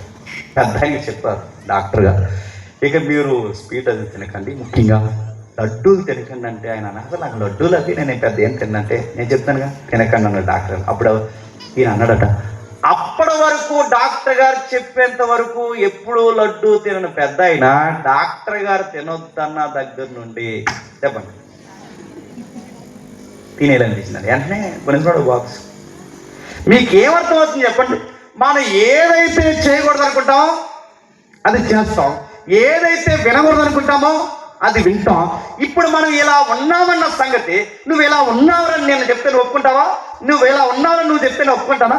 ఇప్పుడు మనం ఇలా ఉన్నామని మన స్వభావం బయట నుంచి బయటపడాలి అంటే మనం ఏంటో బయటపడేసి ఆజ్ఞ ఉండాలి. ఆ ఆజ్ఞలే 10 ఆజ్ఞలు. ఆ 10 ఆజ్ఞల సారాంశమే బైబిల్. ఇది బయట పెట్టింది. ఈ బయట పెడుతున్నప్పుడు ధర్మశాస్త్రానికి ఉండే గుణగణాలు ఏంటంటే దేవుని నీతిని ఎల్లడిపరిచింది. ఆ దేవుని నీతిని, సత్యాన్ని, గుణాన్ని ఇవన్నిటినీ బయట పెడితే మనిషికి అర్థమైందంట, నేను పాటించలేను, నా వల్ల నేను పాటించలేనని అర్థమైపోయిన భక్తుల్లో ఒక భక్తుడు ఏమని ప్రార్థన చేస్తున్న ఒకసారి రోమిలికి రాసిన పత్రిక తీయండి. రోమిలికి రాసిన పత్రిక అపోస్తలుడైన పౌలు, రోమిలికి రాసిన పత్రిక 7వ అధ్యాయం 14వ వచనం నుండి. అపోస్తలుడైన పౌలు రోమిలికి రాసిన పత్రిక 7వ అధ్యాయం 14వ వచనం నుండి. ధర్మశాస్త్రము ఆత్మ సంబంధమైనదని ఎరుగుదుము, అయితే నేను పాపమునకు అమ్మబడి శరీర సంబంధినై ఉన్నాను. ఏలయనగా నేను చేయనది నేను ఎరుగను, నేను చేయ నిశ్చయించినది చేయక దేశించినదే చేయుచున్నాను. ఇచ్చయింపునది నేను చేసిన ఎడల పాత నిబంధన లేదా ధర్మశాస్త్రము 10 ఆజ్ఞలు శ్రేష్టమైనదని ఒప్పుకొనుచున్నాను. కావున ఇకను దాని చేయనది నా యందు నివసించు పాపమే గాని నేను కాదు. నా యందు అనగా నా శరీరమందు మంచిది ఏది నివసింపదని నేను ఎరుగుదును. మేలైనది చేయవలన కోరిక నాకు కలుగుతున్నది కానీ దాన్ని చేయక నాకు కలుగులేదు. చెయ్యగోరు మేలు చేయక చెయ్యగోరని కీడే నేను చేస్తున్నాను. ఇంకా చెబుతూ 24 వచనం, అయ్యో నేను ఎంత దౌర్భాగ్యుడిని, ఇట్టి మరణానికి లోనగు శరీరం నుండి నన్ను ఎవడు విడిపిస్తాడు? ఇప్పుడు చెప్పండి, నాకు మేలే చేయాలని ఉంది కానీ చేయలేదు, నాకు మంచిగానే బ్రతకాలని ఉంది కానీ బతకలేను. ఈ వాక్యం విన్నప్పుడల్లా అనిపిస్తుంది, ఈ రోజు నుంచి దేవుని కోసం గట్టిగా చెప్పండి బతికేలని. ఈ సభ నుంచి అలా వెళ్ళిన వెంటనే చెప్పండి, మళ్ళీ మామూలు అయిపోతుంది. అంటే మన మైండ్లో ఎలా ఉందంటే సగం మంచి చెప్పండి, సగం చెడు. ఎలా ఉన్నామంటే ఆ పతనమైపోయిన వారి నుంచి వచ్చాం. ఎవరి నుండి చెప్పండి? ఆదమౌలు.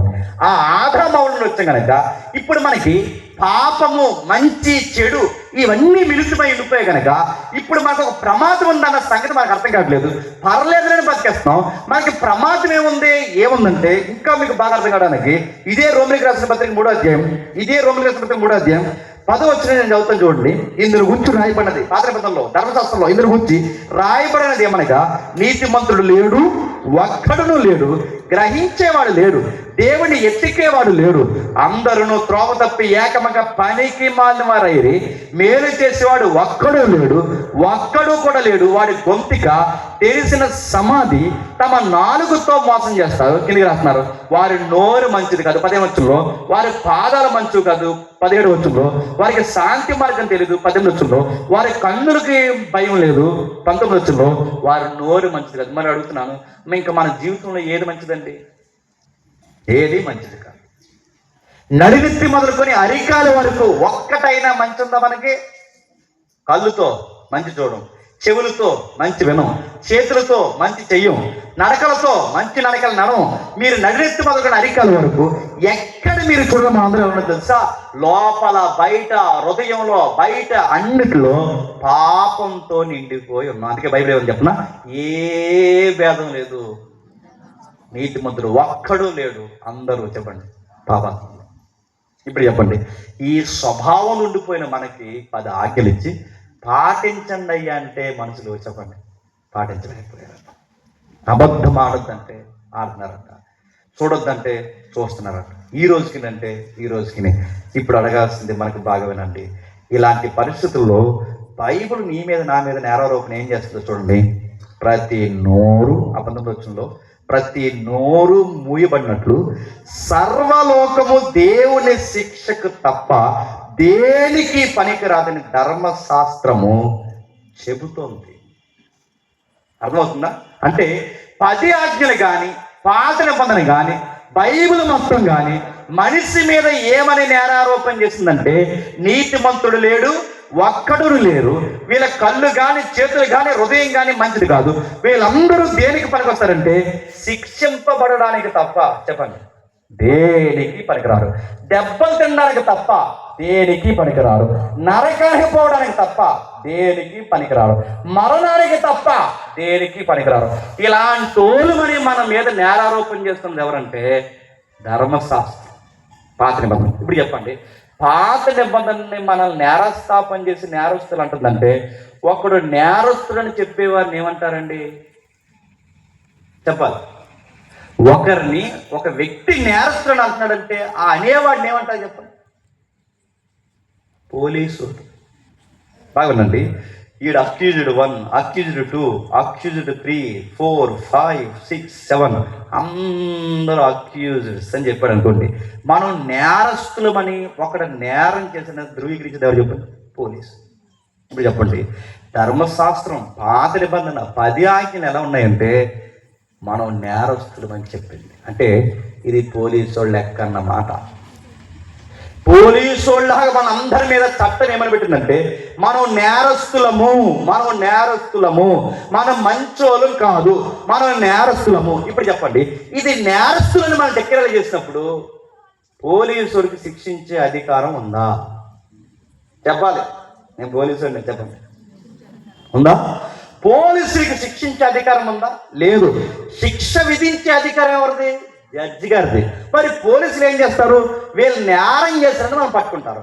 మరి నేరం చేసిన పట్టుకున్న వాళ్ళు ఏం చేస్తారు? మన మీద ఒక ఫైల్ తయారు చేస్తారు. ఆ ఫైల్ ఎలా మాట్లాడతారు చూసారా? ఆ ఫైల్ని CD ఫైల్ అంటారు. CD ఫైల్ అంటే కేసు డైరీ. అందులో మన చిట్ట అంతా రాస్తారు. అందులో ఎప్పుడు పుట్టాం, ఎక్కడ పుట్టాం, ఎలా బతుకాం, ఎందుకు చేసాం, ఇవన్నీ ఎప్పుడు ఎన్ని గంటలకి ఇదంతా స్టోరీ రాస్తారు. ఈ నేరారోపణ అంతా రాసి 4 సాక్షిని పెట్టి ఆ పుస్తకం అంటే ఆ CD ఫైల్ ఏదో దాన్ని ఇలా పెట్టి ఆ కేసు డైరీ పట్టుకెళ్ళి జడ్జి గారి ముందు పెట్టి జడ్జి గారు టేబుల్ మీద కూర్చుంటారు. ఆ జడ్జి గారు ఆ ఫైల్ చేసి చదువుతారు. అంటే పాత నిబంధన ఎలాంటిదంటే ఎవ్వడ తప్పిపోకుండా మనందరినీ దాని పేరే అరెస్ట్లో పట్టుకున్నారు. అరెస్ట్ అంటారు దాన్ని. ఏమని చేసి చెప్పండి? అరెస్ట్ అంటే మనందరినీ నీతి ముందు అరెస్ట్ చేసిందట. అరెస్ట్ చేసి ఏం చేసిందంటే తీసుకెళ్ళి జడ్జి గారి ముందు పెట్టింది. ఇదంటే గలతీ పత్రికలో టైం అని కనుక నేను రిఫరెన్స్ తీయట్లేదు. ఆ గలతీ పత్రికలో రాయబడిన సారాంశం బట్టి మీకు చెప్తున్నా. తీసుకెళ్ళి అక్కడ పెడితే ఆ జడ్జి గారి ముందు ఎప్పుడైతే పోలీసు వాళ్ళకి ధర్మశాస్త్రం వాడు పెట్టిందో జడ్జి గారు తీర్పు ఇచ్చేశారు. ఏమన్నారంటే, నిజమే, పూర్వ పర్యాయాలు మొత్తం పరిశీలించిన తర్వాత, వీడి గతకాలపు వర్తమానపు చరిత్ర మొత్తం చదివిన తర్వాత ఆరోపింపబడిన నేరం రుజువైనందున వీడి నిజంగానే వీడి కళ్ళు నోరు మంచిది కాదు, వీడి హృదయం మంచిది కాదు, వీడి నేరస్తుడానికి వీడికి జడ్జిమెంట్ ఇస్తాను. ఆ జడ్జిమెంట్ ఏంటంటే వీడు చావడానికి తప్ప దేనికి చెప్పండి పనికి రారని జడ్జి గారు జడ్జిమెంట్ ఇస్తారు. అంటే మనం అందరం దేనికి పనికి వస్తామంటే ఆశీర్వాదాలు తీసుకురా కాదు, చెప్పండి, మరణించడానికి, చనిపోవడానికి, చేతులతో చేసిన తప్పులకి చేతులు విరవబడడానికి, కళ్ళుతో చేసిన తప్పులకి కళ్ళు పొడవబడడానికి, మనం చేసిన తప్పులకి నరకం అనే మరణంలోకి పోవడం తప్ప దేనికి పని. జడ్జి గారు జడ్జిమెంట్ ఇచ్చారు. ఇందాక చదివాగా, అయ్యో ఇట్టి దౌర్భాగ్యమైన పరిస్థితుల నుంచి చెప్పండి మమ్మల్ని ఎవడు విడిపిస్తాడు? మమ్మల్ని విడిపించేవాడు లేడా? మమ్మల్ని విడిపించేవాడు లేడా? పాత నిబంధన బైబిల్ అంతా చదివాక అర్థమైంది మాలో ఏ నీతి లేదు. మేము నీతి క్రియలు చేస్తున్నాం అనుకున్నాం, కానీ నీతి క్రియలు చేశాక మాకు అర్థమైంది మా నీతి క్రియలు నీ దృష్టికి మురుకు గుడ్డల్లా అంటే. మాకు మాట్లాడడం రాదు, చూడడం రాదు, వినడం రాదు, ఒకరితో పరిచయాలు చేసుకోవడం రాదు, మాలో ఏ మంచి లేదు. ఇప్పుడు నాకు అర్థమైంది ప్రభువా, మేము నీతిమంతులు కాదు. అందుకే జడ్జి గారు జడ్జిమెంట్ ఇచ్చారు, ఖరారు అయిపోయింది, వీళ్ళకి మరణ శాసనం తప్ప దేనికి పనికిరారని. బెంబెలు ఎత్తిపోయారు, లోకమంతా అరిచేసింది, మేము చావడానికి తప్ప దేనికి పనికిరామని. బైబిల్లో పాత నిబంధనలో కీర్తనలు రాస్తారు, అధ్యాయాలు రాస్తారు, పుస్తకాలు రాస్తారు. భక్తులు అయ్యో మా పరిస్థితి ఏంటో మాకు అర్థం కావట్లేదు అన్నప్పుడు అప్పుడు వాళ్ళకు వచ్చిన సమాధానం ఏంటంటే, మీరు బ్రతకాలి అంటే మీకు ఒక సేవియర్ ఉన్నాడు, మీరు బతికి బట్ట కట్టాలి అంటే మీకు రక్షకుడు ఉన్నాడు. ఆ రక్షకుడు ఎవరో జడ్జి గారు చెప్పారు. జడ్జి గారు దిగారు, ఇలా వచ్చారు, ఆ నేరస్తుని పక్కకు పొమ్మన్నారు. ఆ జడ్జి గారు ఆ జడ్జిమెంట్ని కోర్టు పక్కకి తీసి మీదేసుకుని నేరస్తుల్ని బయటికి పొమ్మన్నారు. ఆ జడ్జి గారి పేరు నజరేయుడైన యేసు. పాత నిబంధన దగ్గర నుంచి ఏమి నడిపించుకొచ్చాడంటే 10 ఆజ్ఞలు ఎందుకు ఇచ్చాడు, ధర్మశాస్త్రం ఎందుకు ఇచ్చాడు, ఇవన్నీ ఎందుకు ఇచ్చాడంటే నేనేంటో నాకు అర్థమైన తర్వాత నాలో ఒక గిల్ట్, అపరాధ భావం స్టార్ట్ అయితే నేను వద్దన్నా నా గుండెల నుంచి వచ్చే సౌండ్ ఏంటో తెలుసా? నాకు రక్షకుడు కావాలి, నన్ను రక్షించేవాడు కావాలి, నన్ను రక్షించేవాడు కావాలి. నన్ను రక్షించేవాడు ఎవడు లేడంటే బైబిల్ ఏమన్నట్టు కొత్త నిబంధన అడుగు ఉన్నాడు, మీ పాపమును మోసుకొని పోవు దేవుని గొర్రె పిల్ల వచ్చాడు, మీదేసుకున్నాడు. ఆ నేరాలన్నీ మీదేసుకుని ఒక మాట జ్ఞాపకం చేస్తున్నారు. ఆ మాటే పేతురు గారు రాస్తున్నారు. అర్థమైందా? చూద్దాం సార్, చూసి ముగిద్దాం. పేతురు రాసిన మొదటి పత్రిక 2వ అధ్యాయం 8వ వచనం. పేతురు రాసిన మొదటి పత్రిక 2వ అధ్యాయం 8వ వచనం. కట్టువారు వాక్యానికి అవిధేయులైన ఎవరు కట్టారు? ఇప్పుడు బాగా, ఎవరు కట్టేవారు, ఎవరు తొట్టెళ్ళారు, ఎవరు అవిధేయులయ్యారు, ఎవరేంటి? ముందు ఎవరిని పిలిచాడు? స్వకీయ జాతిగా ముందు పిలవబడింది ఎవరు చెప్పండి? ఇశ్రాయేలు. వారి కట్టాల్సిన వారు ఏమైపోయారు చెప్పండి? పడిపోయారు. మాట వినాల్సిన వాళ్ళు ఏమని చెప్పండి? వినకుండా పోయారు. ఆజ్ఞలు పాటించవలసిన ఏమైనా చెప్పండి? మేము పాటించలేమని చేతులు ఎత్తేశారు. వాళ్ళు చెయ్యలేనిది వాళ్ళ దేవుడు చేయమని కోరుకున్నది ఏంటంటే, మీరు నా ఆజ్ఞలు పాటించి, నా కట్టలను పాటించి, ఈ సమాజంలో మొట్టమొదటి జనాంగం మీరైతే సమస్త దేశాలు మిమ్మల్ని చూస్తాయి. ఎలా చూస్తే ఎవరే? నీ గుడారానికి ఏ తెగులు రాదు, నీకు తెగులు రావు, ప్రమాదాలు రావు, మీ సంతానం బాగుంటుంది, ఆయుస్సు బాగుంటుంది, ఇంత చక్కగా మీరు బ్రతుకుతున్నారు, మీ పాడి పంటలు బాగుంటాయి, ఇంత బాగా మీరు ఎలా బతుకుతున్నారా? మీకు రాజు కూడా లేడు, మీరు ఎలా బతుకుతున్నారు అంటే అప్పుడు ఇశ్రాయేలు చెప్పాల్సిన సమాధానం ఏంటో తెలుసా? మమ్మల్ని నడిపించే దేవుడు ఉన్నాడు, ఆయన పేరు సైన్యములకు అధిపతి యగు యెహోవా అని చెప్పాలన్నది దేవుని యొక్క ఆశ. కానీ వాళ్ళు చెప్పారా? చెప్పలేకపోయారు. వారు దేవుడి ఆజ్ఞలు పాటిస్తుంటే దేవుడి మాట వింటే ఏమవుద్ది? గుడారంలోకి ఏ తెగులు రాదు, మన పిండి పిసుకు తొట్టెలు ఏ లోటు ఉండదు. ఆయన చక్కగా మన జీవితాన్ని, మన పిల్లల జీవితాన్ని పోషించి దీవెనకరంగా మారుస్తాడు. ఇవన్నీ రావాలంటే అది పాటించాలి. పాటిద్దామనుకుంటే అర్థమైంది పాటించలేమని. పాటించలేకపోతున్నాం కనుక మరి మాకు ఆ దీవులు ఎలా వస్తాయంటే మీ తరపున ఒక ఆయన పాటించి ఆ పాటించిన నీతిని తెచ్చి మీ మీద వేసి నీ పాపాలన్నీ ఆయన మీద వేసుకుని ఆ దీవులన్నీ మీకు ఇచ్చి మీకోసం చనిపోయే ఆయన కావాలి. ఆయన పేరు ప్రభు అయిన యేసుక్రీస్తు. ఆయన వచ్చాడు, ఆయన కోరుకుంటుంది. ఇప్పుడు చెప్పండి, మా పాపాలు తీసుకుని మా మరణాన్ని తీసుకుని ఆయన చేసిన పని ఏంటంటే నా తలంపులు బాలేదు కనుక ములికెరని పెట్టుకున్నాడు. నా ఇందాక మనం చదువుకున్నాక నా చేతులు మంచి పనులు చేయలేదు కనుక ఆ చేతులకి శిక్షగా మేకులు ఎంచుకున్నాడు. నా పాదాలు మంచివి కాదు కనుక నా పాదాలకి పడాల్సిన శిక్ష ఆయన పాదాలకి మేకులు పడ్డాయి. నా పక్కలో ఆలోచన బాలేదు కనుక నా పక్క మీద ఆలోచన బాలేదు కనుక ఆయన పక్కలో చెప్పండి బల్లిప్పొడి దిగింది. ఆయన నడునెత్తి మొదలుకున్న అరికాల వరకు నాగలతో దున్నట్టు దున్నేశారు. ఆయన కొరడా దెబ్బ చేత, సిలువ చేత. ఇవన్నీ ఎందుకు జరిగాయంటే అవి నాకు తగలాల్సిన దెబ్బలు. అది నా మరణం. పూర్తిగా మరణించాడు, తిరిగి లేచాడు. వెళుతూ మరణించాడు కోరుకున్నాడు. ఏం కోరుకున్నాడు? అక్కడ రాసిన 9వ వచనంలో, అయితే మీరు చీకట్లో నుండి ఆశ్చర్యకరమైన తన వెలుగులోనికి మిమ్మల్ని పిలిచాడు. ఇప్పుడు బాగుంది. ఐగుప్తీని ఎక్కడి నుంచి పిలిచాడు? ఐగుప్తి నుంచి, క్షమించండి, ఇశ్రాయేల్ ఎక్కడి నుంచి పిలిచాడు? ఐగుప్తి నుంచి పిలిచాడు. ఇశ్రాయేలీల్ని ఐగుప్తి నుంచి పిలిచాడు. అది లోకం. క్రైస్తవుల్ని లోకం అనే చీకటి నుంచి పిలిచాడు. వాళ్ళని ఆ బానిసత్వం నుంచి బయటికి లాక్కొచ్చాడు. మనల్ని ఈ బానిసత్వం నుంచి బయటికి వచ్చాడు. అక్కడ కోరుకున్నది, ఇక్కడ కోరుకున్నది ఏంటంటే నా గురించి ఈ సమస్త దేశాలకి చెప్పండి. ఏమని చెప్పాలి? మా దేవుడు గొప్పోడు, మా దేవుడు రాజులకు రాజు, ప్రభువులకు ప్రభు అని గట్టిగా చెప్పండి. అది చెప్పడానికి మీరు ఏం చేయాలంటే చీకట్లో నుంచి, అంటే మిమ్మల్ని లోకంలోంచి ఆశ్చర్యకరమైన తన రాజ్యంలోనికి వెలుగులోనికి మేము పిలిచి ఆయన కోరుకుంటున్నది ఏంటంటే ఆయన గుణం అంటే ఆయన గుణాతిశయాలు ప్రచారం చేయాలి అంటున్నాను. ఆయన గుణాతిశయాలను ప్రచురించడం అంటే చెప్పాలి. ఆయన గుణాన్ని ప్రకటించడం అంటే ఏంటంటే గమనించండి, నీకు దేవుడు గుప్పెడి మెతుకులు పెడితే నీ చుట్టూ చాలా మంది పేదోళ్ళు ఉంటారు. ఆ పేదోళ్ళకి నువ్వు పెట్టాలి.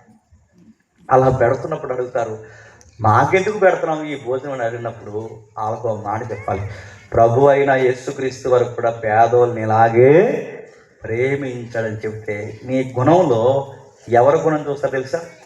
ప్రభు అయిన యేసుక్రీస్తు వారి గుణాన్ని చూస్తారు. మీ సంఘాల్లో చాలా మంది పెద్దలు ఉంటారు, మందులు కూడా వేసుకోలేక, అరే కనీసం కొడుకు చూడక, కోడలు చూడక, పట్టించుకోక, నలిగిన చీర కట్టుకుని జీవితం ఇంకా ముగిసిపోతుందన్న టైంలో అరే కనీసం ట్యాబ్లెట్ కూడా కొనుక్కోలేని తల్లులు మీ సంఘాల్లో ఉంటే ఎంతమ్మా బాధపడుకో, మేము ఉన్నాం సంఘంగా. నేను ఇంటి వారి పట్టించుకోకపోయినా, బయట వాళ్ళు పట్టించుకోకపోయినా సంఘంగా మేము ఉన్నాం. ఈ 10 రూపాయలు పట్టుకెళ్తావు, 50 రూపాయలు పట్టుకెళ్ళి నీ మందులు కొనుక్కో. పెద్దమ్మను చూడాల్సిన బాధ్యత ఎవరు తెలుసా? మీది. అప్పుడు ఆ పెద్దమ్మ కనిపిస్తుంది, ఎంత బాగా నన్ను ప్రేమిస్తున్నారంటే యేసయ్య కూడా ఒకరోజు ఇలాగే ప్రేమించేవాడేమో. ఈ గుణగణాలంటే పేదలను ప్రేమించడం, ఎదవరాన్ని ఆదరించడం, పొరుగుని ప్రేమించడం, శత్రువు కొరకు ప్రార్థన చేయడం, అరే మన జీవితం నాశనం కోరుకున్న వాడి దగ్గర కూడా పోయి మనం దీవించడం, ఇవన్నీ చూసినప్పుడు మనలో ఎవరిని చూస్తారు చెప్పిన లోకం? క్రీస్తుని చూస్తారు. అది ఇంతలా ఎలా ఉండగలుగుతారంటే వాళ్ళ క్రైస్తుని ఫాలో అవుతున్నారు. ఈ గుణగణాల ద్వారా ఎవరిని చూపించాలి చెప్పండి? లోకానికి క్రీస్తుని చూపించాలి. అంటే ఈ సమాజానికి సువార్త. బైబిల్కి వెళ్ళి చదువుతారు వాళ్ళు, కరపత్రిక చదువుతారా వాళ్ళు? వాళ్ళ బైబిల్ చదవరు కానీ భక్తులన్న మాటే మనం చదువుతారు, మనం చూస్తారు. వాళ్ళు మీరు క్రైస్తవ బిడ్డలుగా కాపురం చేస్తుంటే గుర్తుపెట్టుకోండి, మీరు క్రైస్తవ బిడ్డలుగా కాపురం చేస్తే ఇరుగు పొరుగు కాపురాలు మీ కాపురాన్ని చూసి నేర్చుకోవాలి, గుర్తుపెట్టుకోవాలి. అది మీరు ఉదయం గొడవెట్టుకున్న సాయంత్రం కలిసిపోతారు, ఒకరు క్షమించేస్తుంది. ఎలా క్షమించుకుంటారంటే వాళ్ళకి ఒక ఆన్సర్ ఉండాలని చెప్పిన మా ప్రభు మమ్మల్ని ఎలాగే క్షమించాడు, మేము కూడా ఒకరినొకరు క్షమించుకుంటాం. అది మేము గొడవ అయితే కోర్టుకు పోతున్నాం, మీరు ఎక్కడికే పోరు. మేము గొడవ అయితే పోలీస్ స్టేషన్ పోతున్నాం, మీరు బయటికే రారు. ఎంత చక్కగా మీరు కాపురాలు చేస్తారంటే మేము చర్చికి పోతాం. మాలాగా మీరు కూడా కాపురం చేయాలంటే మాతో పాటు చెప్పండి, చర్చికి రాని చెప్పండి. కానీ అలా ఉన్నాయి మన కాపురాలు. వాళ్ళు ఎలాగో రోడ్డు ఎక్కుతారో చెప్పండి, రోడ్డు ఎక్కారు. చదువుకునే పిల్లలు అయితే మీకు చెప్తున్నాను, మీ చుట్టూ చాలా మంది అన్ని జనాంగమైన పిల్లలు ఉంటారు, విద్యార్థులు ఉంటారు. వాళ్ళ పనికి మన పనులన్నీ చేస్తుంటారు, లేదా రకరకాల సినిమాలు షికార్లు తల్లిదండ్రులు మోసం చేసే పనులు చేస్తారు. వాళ్ళు రమ్మన్నప్పుడు మీరు చెప్పాలి మేము రాము అని. ఎందుకు రారంటే ఐఎమ్ క్రైస్ట్ ఫాలోవర్ రా అని చెప్పాలి. నేను క్రీస్తుని ఫాలో అవుతాను రా, నేను తల్లిదండ్రులను మోసం చేయలేను రా, కాలేజ్ ఎగ్గొట్టి నేను సినిమాలకి రాలేను రా, ఇలా పనులు నేను చేయలేను రా, నన్ను పిలవకుండా అని చెప్పాలి. అప్పుడు వాళ్ళకి అర్థం అవుతుంది క్రీస్తు అంటే ఎంత ప్యూర్గా ఉంటారని అర్థం అవ్వాలి. ఇందులో నువ్వు చూపించాలి లేదు చెప్పిన క్రీస్తుని చూపించాలి. వాళ్ళ ఊరికి అమ్మ నాన్న తిడుతుంటారు, కానీ మీ అమ్మ నాన్న ఎలాంటి వాళ్ళని నువ్వు గౌరవించాలి. వాళ్ళు చూడాలి ఇవన్నీ. లోకానికి క్రీస్తు గుణాతిశయాలు ప్రచారం చేయడం అంటే పేదలను ప్రేమించడం, లేని వాళ్ళని ఆదరించడం, పెద్దవారికి ధైర్యం చెప్పడం, అందరినీ గౌరవించడం, కాపురాలు చక్కగా వాక్యానుసారంగా జరిగింది. ఇవన్నీ మనం ఎప్పుడైతే చేస్తున్నామో లోకానికి దేవుని వైపు తిప్పే మార్గం మనమే చెప్పండి సరళం చేస్తాం. ఈ పని ఎవరికి ఇప్పుడు తెలుసా? ఇశ్రాయేలుకి చెప్పాడు. ఇప్పుడు వాళ్ళు చేయలేనిది ఎవరికి చేయమంటారు చెప్పనా? నన్ను చేయమంటారు. నేను ముగిస్తున్నాను. చనిపోయిన ప్రవీణ్ అని ఏమన్నాడు చెప్పనా? ఒక హైందవుడి మతంలో ఏదన్నా గొడవ వస్తే వాళ్ళ మతాన్ని కాపాడుకోవడానికి ఎమ్మెల్యేలు, ఎంపీలు కూడా ఉన్నారు. మంత్రులు, ముఖ్యమంత్రులు, ప్రధానమంత్రులు కూడా ఆ మతాన్ని భుజాన్ని కాస్తారు. ఇస్లాంకి ఏదైనా జరిగితే ఇస్లాం తరఫు మాట్లాడే ఎంపీలు ఉన్నారు. ముస్లిమ్స్కి ఏమైనా జరిగితే మాట్లాడే ఎమ్మెల్యేలు ఉన్నారు. కానీ గమనించండి, మనకి ఏదన్నా జరిగితే పార్లమెంట్లో వద్దుగా నడుతున్న అసెంబ్లీలో మన పక్షాన వాయిస్ ఒకడు ఉన్నాడు. ప్రవీణ్ అనేదే బాధపడ్డాడు. మన పిల్లలు అసెంబ్లీ స్థాయికి వెళ్ళే చదువులు చదవాలి. మన పిల్లలు దేశాన్ని శాసించేంత అధికారులు అవ్వాలి. మన పిల్లలు ఐఏఎస్లు అవ్వాలి, ఐపీఎస్లు అవ్వాలి, గ్రూప్ 1 క్యాడర్లు ఉండాలి, తహసీల్దార్లు అవ్వాలి. మన పిల్లలు ఇదిగో దేవుని రాజ్యం అన్ని సెక్టార్లు విస్తరించాలి. మన పిల్లలు ఎలాంటి స్థాయి కంటే ఈ దేశానికి రాజ్యాంగం రాసిన మన పితరులు, మనకు సంబంధించిన వాళ్ళు, మన పేద బడుగు బలహీన వర్గాలకు సంబంధించిన ఈది దీపాల కింద కూర్చొని దేశానికి సంబంధించిన రాజ్యాంగం రాశారు. గాంధీ ఉన్నాడు, సుభాష్ చంద్రబోస్ ఉన్నాడు, మహానుభావులు ఉన్నారు. కానీ తెల్లోడు పోతూ ఎవరు నమ్మాడు తెలుసా? తృణీకరింపబడిన ఒక పేదోడిని, తృణీకరింపబడిన ఒక అన్యాయస్తుని, తృణీకరింపబడిన వాడిని, ఒక నల్లోడిని నమ్మాడు. ఆ నల్లవాడి పేరు డాక్టర్ బిఆర్ అంబేద్కర్. గుర్తుపెట్టుకోండి. ఆయన ఎందుకు నమ్మారు? ఆయన్నే ఎందుకు నమ్మారంటే ఈయన చదివినంత చదువు చెప్పండి ఎవరు చదవలేదు. ఆ తెగలో చదవలేదు, ఈ తెగలో. అందుకే తెల్లోడికి కూడా నమ్మకం ఎవరిని చెప్పినా ఈయన తప్ప రాజ్యాంగాన్ని ఎవడో చెప్పండి రాయలేడు. ఆ స్థాయి, ఈ దిగువ జాతుల నుంచి ఆ స్థాయిలో రాజ్యాంగాలు రాసే స్థాయికి ఈది దీపాల కింద కూర్చొని చదివి ఆ స్థాయిలోకి వెళ్తే మన పిల్లలు ఈది దీపాల కింద సన్నాసపనులు చేస్తున్నారు. గుర్తుపెట్టుకో. రాత్రంతా ఈదుల్లో నిలబడడం, దీపాల కింద కూర్చొని గేమ్లు ఆడుకుని చెత్తను నాశనం అయిపోతారు చెప్తున్నాను. ఊరిలో కూడా పనికిరామని చెప్తున్నాను. నీకు చదువు లేదు, బాధ్యత లేదు, అమ్మా నాన్న భయం లేదు, వాళ్ళకి రేపో మాపో కాలు చెయ్యితే ఒక రూపాయి దాచే బాధ్యత లేదు. దేనికి పనికొస్తావరా నడుగు? దేనికి పనికొస్తావు? ఇంట్రా అవ్వదు, డిగ్రీ అవ్వదు, ఐటీ అది అవ్వదు. దేనికి పని? సెక్యూరిటీ గార్డ్ చేస్తావా? దేనికి పనికొస్తావు? నడుతున్నాను. ఒక చదువా? ఈ అమ్మ బాబు గుర్తుండదండి. వాడు అడిగిందల్లా కొనిచ్చి, ఫోన్ కొనిచ్చి, బైక్ కొనిచ్చి, ఆడి బైక్ ఏమైనా ఈదో తిరగ తోలుతాడా? అది ఇష్టం వచ్చినట్టు తోలుతా నడుతున్నాడు. 60-70 స్పీడ్లు తోలితే వయసు అయిపోయిన తల్లులు నడుస్తుంటారు, తండ్రులు నడుస్తుంటారు, పిల్లలు నడుస్తుంటారు. గుద్దేస్తే ఆడి ప్రాణానికి ఎవడ తరికండి.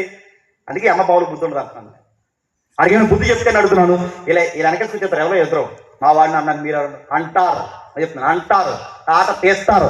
గ్రామ పెద్ద ఎవరైతే ఉన్నా తెలియదు. కానీ ఇక్కడ మీ గ్రామ పెద్దలు అయిన వారు మీరు తీసుకొని చర్యలు చెప్పినా ఎవడైనా ర్యాష్ డ్రైవింగ్ చేస్తే ఎదవ నెంబర్ సహా కంప్లైంట్ రాసి పోలీసులో పడలేదు, మూసేస్తారు. మళ్ళీ చెప్తున్నాను, మా పిల్లోడిని మీ పిల్లోడిని మేము అడగకూడదంటే మీ పిల్లోడిని ఇంట్లో తోలుకోమను. 0 కట్టలు ఈదులో తోలుతూ అడుగుతారు, తరిమేస్తారు, దులిమాడేస్తారు అని చెప్తున్నారు.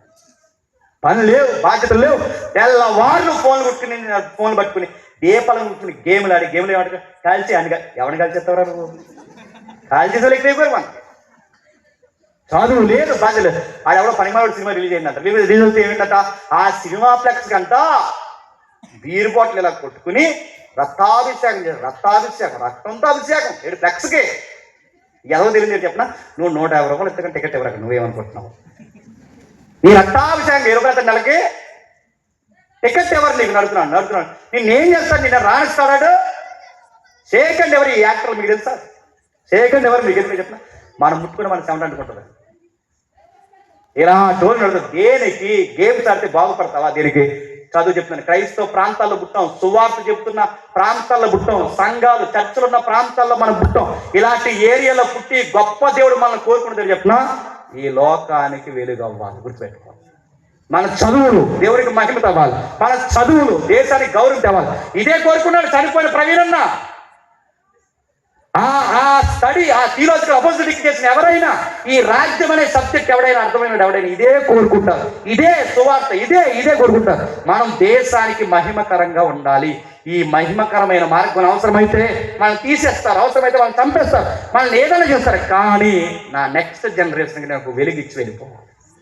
అలా అనుకున్నారు కనుకే మిషనరీలు ఇక్కడికి వచ్చారు. అలా అనుకున్నారు కనుకే గుంటూరులో హాస్పిటల్ పెట్టారు. అలా అనుకున్నారు కనుకే చదువులు పెట్టారు. అలా అనుకున్నారు కనుకే అనేకమైన ప్రాంతాల్లో సంస్కృతి నేర్పించి వెళ్ళిపోయారు. మనం ఏం చేస్తాం చెప్పండి? ఉన్న సంస్కృతి పాడు చేస్తాం. లెగసీ ఏంటో తెలుసు అని అంటున్నాడు, అక్కడ రాస్తున్నాడు, ఒకప్పుడు దేవుడు లేనివారు, ఒకప్పుడు ప్రజగా ఉండక ఇప్పుడు ఏమయ్యాం? దేవుడు ప్రజలయ్యాం. ఒకప్పుడు దేవుడు ఉన్నాడా మన తాతలకి? ఒకప్పుడు ఈ దేవుడు తెలుసా మన తాతలకి, మన ముత్తాతలకి? కానీ ఇప్పుడు ఈ దేవుడు మనకు తెలుసు. ఇప్పుడు దేవుడు ప్రజలు. ఒకప్పుడు దేవుడు ఎరగనవాడు, దేవుడు అంటే లేనివారు. ఒకప్పుడు కనికరం లేనివారు, ఇప్పుడు ఏమైంది చెప్పండి? కనికరింపబడ్డాం. మీరు ఏం చూస్తున్నారు సమాజాన్ని నాకు తెలియదు, కానీ మీరు చూడండి. గమ్మత్తేంటి చెప్పనా, ఉన్నతమైన చదువులు ఈ దేశానికి నేర్పించింది ఎవరైనా ఉన్నారంటే మన క్రైస్తవ స్కూళ్ళు, కళాశాలలు నేర్పించే. గుర్తుపెట్టుకోండి, ఈ రోజుకి మన క్రైస్తవ మూలాలు బతుకున్నాయి. ఫ్రీగా చదివించే కళాశాలలు ఉన్నాయి, ఫ్రీగా పోషించే కళాశాలలు ఉన్నాయి. కానీ మనం వల్లి బతకమని చెప్పనా, మనం చదవం, మన పిల్లలకు చదివి. వీడు తాత తాగి తెచ్చాడు, వీళ్ళు అయ్య తాగి తిరిగి హెచ్ఐవి తెచ్చాడు. ఇప్పుడు వీడేం చేస్తాడు చెప్పండి? వీడు తిరిగిపోతుగా తాగుతాడు. దేనికి మీరు భూమికి బరువు? నేను చెప్తున్నాను, భూమి బరువు, ఏరియాకి బరువు. 20 మీ ఊరు, నేను చిన్న విలేజ్ అనుకుంటా, 20 ఏళ్ళ నుంచి మీ ఊరు ఇలా ఉంటే ఈ 20 ఏళ్ళు ఎంతమంది పుట్టారో నాకు తెలియదు, కానీ మీరు పుట్టాక మీ ఊరు తీరు మారిపోవాలి. మీరు చదువు ఈ ఊర్లో ఎంప్లాయీస్ అని ఒక ట్రెండ్ స్టార్ట్ అయితే, నేను చెప్తాను, ఎమ్మెల్యే దగ్గర మీరు వెళ్ళడం కాదు, చెప్పండి, ఎమ్మెల్యే మీ దగ్గరకు వస్తాడు. ఇది జరగాలి, క్రిస్టియానిటీ ఇది జరగాలి. ఇది స్థాపించడానికే మన పిల్లలు చదవాలి. పేతురు చెప్తున్నాడు, భయపడకండి, ఏమీ జరగదు. నాగరి మీద చేయాల్సిన మనం రాజులైనా, చెప్పండి, మనకు అడ్డొచ్చిన రాజుని ఎవరైనా ఉంటే, మనకి మంత్రి అడ్డొచ్చినా, నాయకుడు అడ్డొచ్చినా, ఎవడొచ్చినా, స్వేచ్ఛగా సేవ చేస్తున్న మన జీవితాలను కొట్టాలని చూసేవాడు ఎవడైనా ఉంటే, బైబిల్లో కమాండ్ ఉంది, రాజుని ఎక్కించేవాడు ఆయనే, రాజుని దించేవాడు ఆయన, రాజుల హృదయాలు నీటి కలలో తిప్పేది ఆయనే. ఆయన కట్టొచ్చిన ఏ మనుషుడు నిలవాలి చాలని గుర్తుపెట్టుకోండి. ఎందుకంటే నీ మీదకి, నా మీదకి ఎగబడితే నడుతున్న ఎంతమంది మీదకి ఎగబడతారో, ఎన్నని బెదిరిస్తారు. కానీ గుర్తుపెట్టుకోండి, ఈ ఆయుష్ ఇచ్చి నడిపిస్తున్న దేవుడు అన్నవాడు సజీవుడు. అన్నీ చూస్తూ, చెప్పండి, ఊరుకో. ఆయన చూస్తారు. మరి మనకి వ్యతిరేకమైన ప్రభుత్వాలు, మనకి వ్యతిరేకమైన నాయకులు, మనకి వ్యతిరేకమైన పరిస్థితులు వచ్చినప్పుడు ఏం చేయాలంటే వస్తాయి. దానియేలు ఏం చేశాడో చెప్పండి, నువ్వదే చేయాలి. దానియేలు ముగ్గురు స్నేహితులు ఏం చేస్తారో నువ్వదే చేయాలి. ఏం చేయాలి? గట్టిగా నిలబడి. ఈ మధ్య బెదిరింపులేడు చెప్పిన, బైబిల్ పక్కన మాడేసి బొట్టెట్టుకుంటారు, పెట్టుకొని చెప్పండి. మీరు ఈశ్వరుడు నమ్ముకుంటే ఫలానా మీకు రాయితలేవు, ఇవ్వకపోయినా పర్లేదు, అడుక్కు తింటామని చెప్పండి, ఏమైనా అనండి. కానీ నా ప్రభు వల్ల ఏమొస్తారో నాకు తెలియదు, కానీ నా ప్రభు నా కోసం ఒకటి చేస్తాడు. అదే తెలుసా, నా పాపాల మీద వేసుకున్నాడు, నా స్వభావాన్ని మార్చేస్తాడు, నా కోసం ప్రాణం ఇచ్చాడు, రక్తం ఇచ్చాడు. ఆయన కొరకు నేను చేసేది ఏముందంటే, నా పొరుగువాడు సమాజం కొరకు నేను కూడా, చెప్పండి, చనిపోవడానికి నేను సిద్ధం తప్ప ఆయన ఎరగనని మాత్రం చెప్పండి అని చెప్పండి. ఇది చెప్పడానికే చెప్పండి మన పిల్లపడ్డ. బాగా చదువుకోండి, బాగా ఉద్యోగాలు చేయండి, ఉన్నతంగా నిలబడండి. ఎవరైతే పురుషులు ఉన్నారో మీ తల్లిదండ్రులు బాగా ప్రేమించండి, వాళ్ళకి ఇప్పుడు మెతుకులు పెట్టండి. ఇదంతా జరిగించినప్పుడు లోకం అడుగుతుంది, ఇన్ని ఎథిక్స్, మారల్స్ మీరు ఎలా పాటిస్తున్నారు అంటే, అప్పుడు చెప్పండి, ఇది మా క్రీస్తు యొక్క గుణాతిశయం. ఎలా చెప్పాలి సువార్త, ఎలా మానేసాం సువార్త, ఎలా చెప్పిన సువార్త. ఒక ఆవిడ మార్కెట్కి వెళ్ళిందంట, చూస్తున్నారు వీడియోలు, ఉల్లిపాయలు దొరకలేదట, మైక్ ఇచ్చారు చర్చిలో, మైక్ ఇస్తే సాక్ష్యం చెప్తుంది, ఉల్లిపాయలు ఎందుకు దొరకలేదంటే యేసు ప్రభు దొరకకుండా చేస్తాడు. ఎందుకు అని అడిగారంటే, మార్కెట్కి వెళ్ళేటప్పుడు ఆయన పిలవడం మర్చిపోయినా ఎవరిని, అందుకు వేసుకోవాలన్నట, నన్ను పిలవకుండా వెళ్ళేవారికి నీకు ఎలా ఉల్లిపాయలు దొరుకుతాయో నేను చూస్తానన్నమాట. అందుకు అలా అందుకు సాక్షి చెప్తుంది, దొరకకుండా చేసావు కదా అంటే ఎవరినే యేసుప్రభు చివరికి ఉల్లిపల్లి ఉని కూడా అయిపోయింది. ఒక ఆవిడ గ్యాస్ అయిపోయిందని, గ్యాస్ అయిపోతే గ్యాస్ కూడా ఫోన్ చేయి, గ్యాస్ అయిపోతుంది. కానీ గ్యాస్ అయిపోతే హోలీ స్పిరిట్ గ్యాస్ అయిపోయింది అన్నమాట ఎవరిని. అందుకు హోలీ స్పిరిట్ అంటే గ్యాస్. ఇలా చెబితే వైద్య సువార్త అవుద్దా?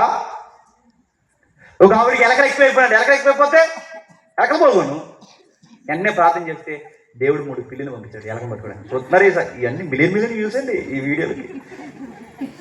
ఒక ఆవిడ తుడుస్తుందంట, ఆవిడంటే నాకు ఇష్టమే, మంచోళ్ళే, కానీ వాకింగ్ తప్పు చెప్తే తప్పే కదండి.